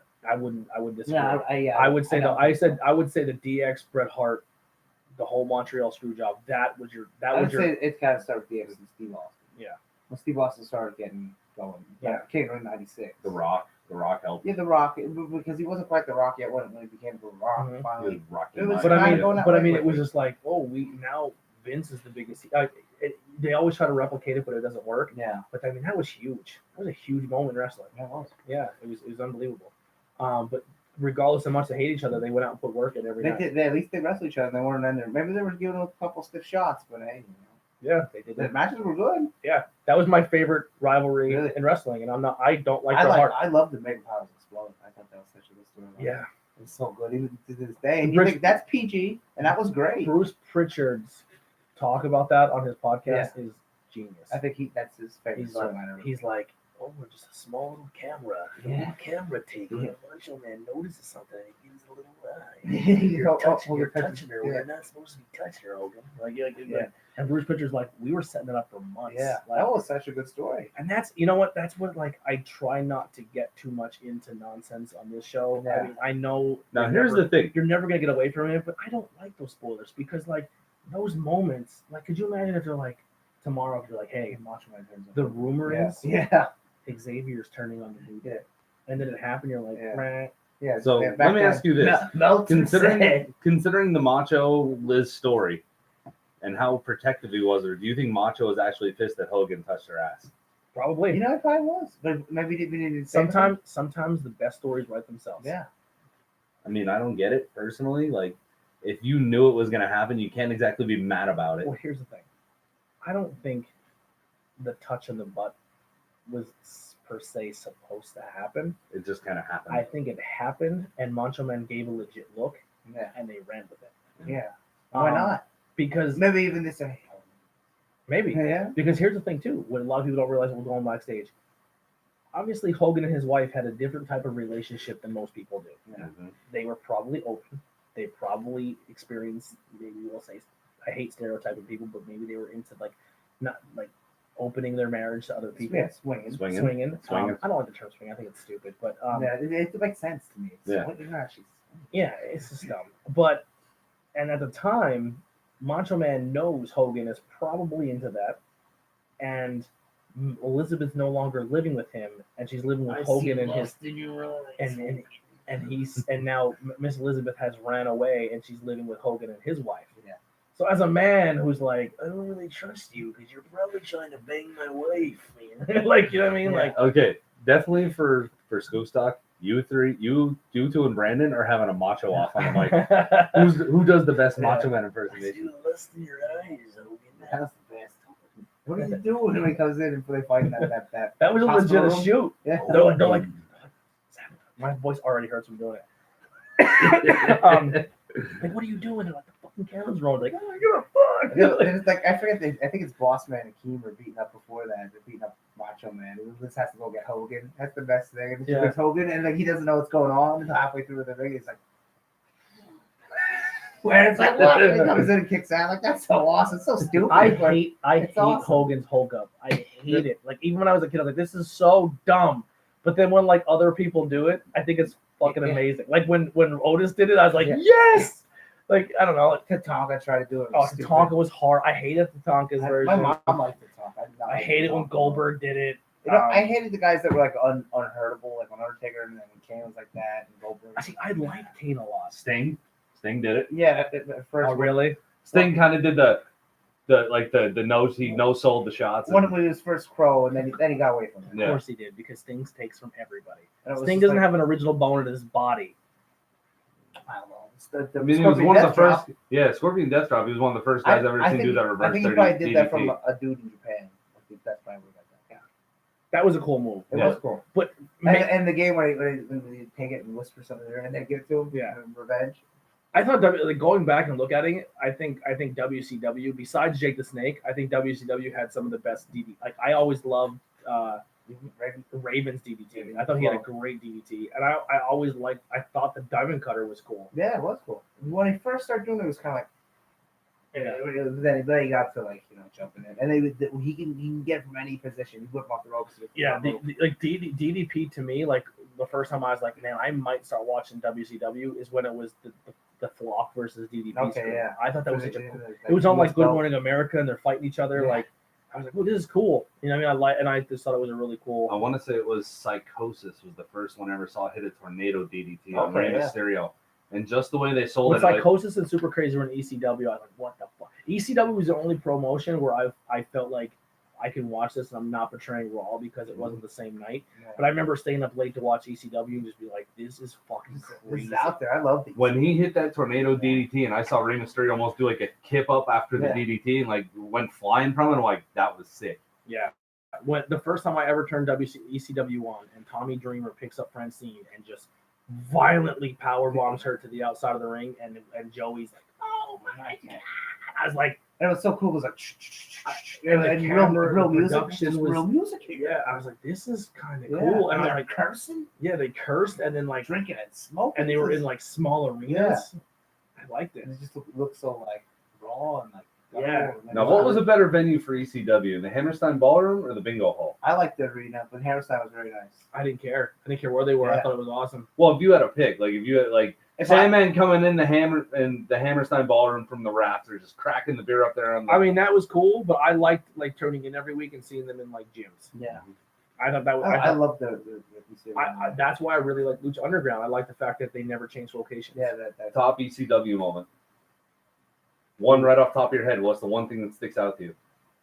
I'll always latch on to like Tommy Dreamer matches. I really like Tommy Dreamer Pirates of Rob McDaniel, just like that. Yeah. Yeah, that would be up there. I mean, obviously, like looking at it now, I'm like, man, that was so fucking stupid. But like, I just remember the first time I seen Sabu run off the ropes, jump on the chair, jump on the rope, and then jump out of the ring. And I was like, who the hell does that? And then you kind of watch it now, and you see guys like Ricochet, and you're like, the chair didn't. It's not that bad. You don't even need the chair. You know what I mean? Like it was. Speaking of the chair, what about the infamous chair incident, where all the fans threw all the chairs in the ring and buried three wrestlers? Oh yeah. It's Terry Funk and Cactus Jack. Yeah. Wrestling Public Enemy. Yeah. I was at a ROH where that happened. They were literally Necro Butcher versus Homicide. This is insane. They're literally yelling, "Please stop throwing chairs in the ring!" I think Terry Funk got a concussion from that. Yeah, I think he got a concussion from that because it's pretty good. It was in the intro to ECW for the longest time. Yeah. And Mick Foley's like under there, like you hear. Probably giggling like a school. He's like, "Terry, all right?" Jeff was probably there. We should ask him. He might have been. He might have been there for that. Yeah. He didn't tell the story when he was here, but remember when they did the moment when they lit the arena on fire? Yeah, it was Terry Funk. He was in there. Wow. And he didn't leave. And they're like, "Get out of the camera shot." He's like, "Fuck you." Their fans are so rowdy, especially Philly fans are rowdy to begin with. Man, they snuck an ECW show into the Shenandoah High School. Really? What? And that was the last time they ever had professional wrestling in public schools ever again. Wow. They I don't know why. It wasn't. When was that? I was young. So I remember in 2002, I saw the one up in North Schuylkill, and that had Was it ECW? It was an independent show, but it was like. Then they got away because it was independent. But like this is when people came to like Monty City, came to Shenandoah, and then everyone's like, wait a second, they took a huge break. Like we're not doing this no more because what happened is they signed ECW to come in, but ECW was just like it wasn't an ECW show, but it was ECW Superstars. Oh, okay. And Bam Bam Bigelow was there, but he wore a mask. Jimmy Anvil Neidhart was there. Tito Santana was there. So like it was like kind of like it was random. It was an indie show where they snuck people in. Right. But I mean, like every match was like a superstar. It wasn't like like how it is now, where like a regular PPW. It's like two or three guys. Yeah, and that's it. It was every guy was like an old school. Wow. And the main event was Terry Funk versus Abdul the Butcher in a false count anywhere steel cage match. So it started in the cage. That makes no sense. You were allowed to leave the cage. That makes no sense. You were allowed to leave the cage and keep fighting, but the match had to end in the cage. Oh. That makes no sense. Yeah. It was just for them to literally tear the place apart. And the match starts, and everyone's like, "This is crazy." And Abdul Butcher pulls the fork out, and he goes to hit Terry Funk, and Terry Funk blocks it. Teep kicks him, grabs the fork, and buries it into his forehead. And when he hit him, he kind of like stuck there, and everyone's like, everyone's like, "Oh, okay." Like, all the parents are like, "That's wrestling. It's fucking fake." Yeah. And then his hand moved, and the fork is sticking. Yeah. And all you heard was the blood, right? And he's spraying blood. It's like spraying. And who was that? Abdul the Butcher, Terry Funk. Abdul the Butcher was stabbed, and he's spraying everywhere, and it's like spraying. It looked like Evil Dead. It's spraying on Terry Funk, and he just falls flat. And the fork is sticking straight out of his head. Even those punji sticks they use in wrestling now, where they jab them in, I don't get it. How do they stick? I don't. They go into your skin. They're going in. It's just like putting thumbtack in you. Yeah, but if you look at it, it's just like, oh, yep, there it goes. Because they're sharp. Yeah, they're sharp and they stick in your head. I don't get that. I don't. That's one thing in wrestling. I'm not into that. Neither am I. I'm not in like. I was a kid. I was like, man, this hardcore stuff's cool. And then I get older. I'm like, I don't want to see that. Yeah, I know. If you can tell me right now that you can go back in time and you can get rid of chair shots and those crazy, sick, stupid bumps, and they never existed, I would be okay with it because then you would have guys like Chris Benoit, Eddie Guerrero, Macho Man, they'd all still be here. A lot of people with extended lives. Yeah, they would still like Eddie Guerrero would be probably training people at the performance. Yeah. A lot of people really into deathmatch. I don't get it, especially now like they take boards and they take pizza cutters and paper. I'm like, no. Like, Who does that? You have to get paid at least $500 to make up for your medical bill that you're gonna get. Yeah. I mean, you're probably not getting $500. Have you ever been offered a hardcore? One guy said that he wanted to do a deathmatch tournament. He said we can be interested. Did they even tell you money? No, I just asked me if people were interested. He was finding people interested. It was Dragon Blaze. I guess it was years ago. I think he was going to try to run one. I said no. I didn't think about it. Didn't even hear his offer. Nope. I didn't want to hear it. No. If they told you $1,000, no, I wouldn't either. No, because you got to think. You get there. Let's say you go to the barbed wire and it slices you right here. You got to go get 45 stitches. And probably if it goes super deep like Sabu's and it tears a muscle. Yeah, and you're going to go to hospital. It's going to be a minimum of $150 probably the ER, and then stitching. Now you're up to $300. Yep. So all that money you just made. And then you got a scar right here. What if I get a scar right here? Yeah. What if I get my eye popped out? Yep. It ain't worth it. I mean, it works for Kano.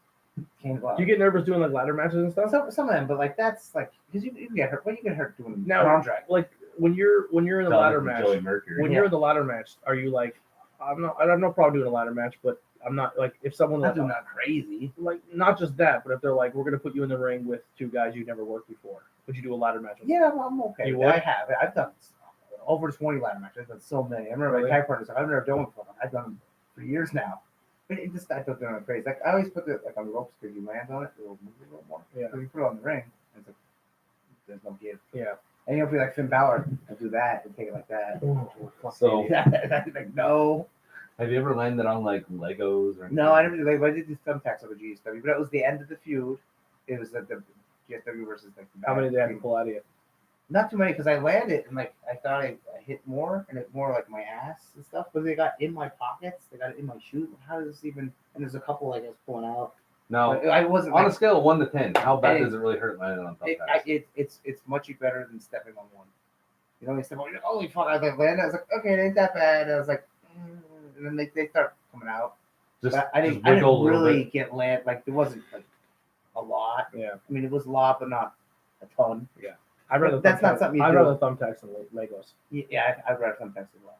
Yeah, thumbtacks. Yeah. They're giving because they're going in. Yeah, but the Lego could split you, could cut you. Fuck yeah. Yeah.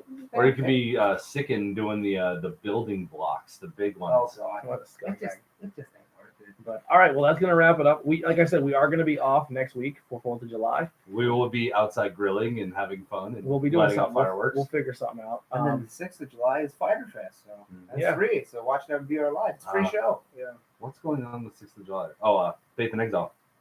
Faith and Exile at the Roundhouse. Yeah. Oh, that's I have work the next day though, so I can't go crazy. Sure you can. I work. We will get you the tray of Fireball. Nope. I'm doing. I'm off Thursday, Friday. I work Saturday, then I'm off Monday. I was actually going to ask Sunday, Monday. I was actually going to ask to cut this short because we're actually working 5 to 4 to get next Friday off. So yeah, it's killing me right now because. Are you dirty? Or are you getting like rid of the Ligo here? Are you dirty or you have like a weird skin thing going on? Are you getting that thing where you're turning when you get white, you turn it? Where have you been? I've had this my entire life. I never noticed it. Yeah. I didn't notice it because I guess you're getting tan now. Yeah. When you get tan, you get like what was that fighter who had it? Splotchy. Yeah, he was like almost like Hispanic, darker skin. Just a pigmentation. Yeah, a lot of some people have it. You're like Sammy Sosa. Yeah. I'm not that bad. You turn white. You only notice it when you get tan. Mm-hmm. It's pretty cool though. Wow. It's only on your one hand? No, it's all over. It's not bad. It's a weird thing. It's a family thing. I mean, there's some people where it's like white and then like go dark and like I don't. Well, I'm not like albino where it's like blotchy. Yeah. I've seen chicks who have it real bad. Yeah, I don't tan, so I don't know. I get I get freckles. When I get sunburn real bad, I'll get a bunch of. Yeah. He's a tomato. I'm Italian, but my Irish kicks my ass when the sun hits. Wow. Yeah, it's bad. So I take it we're not going to the beach this summer. I'll go to the beach, but I'll wear some. He'll be looking like Elvira with the black umbrella. I'm the guy where I'm like, put suntan lotion on me. Heidi. 125 SPF. Pretty much. I went to the Dominican Republic and I found the strongest I could find, and it still burned me. Oh God. Yeah, fucking. See, I have Irish in me too, but I don't burn. Like I'll just get this dark. I will not burn. No, I burn. I will if I get a lot times on the beach on anything. Yeah.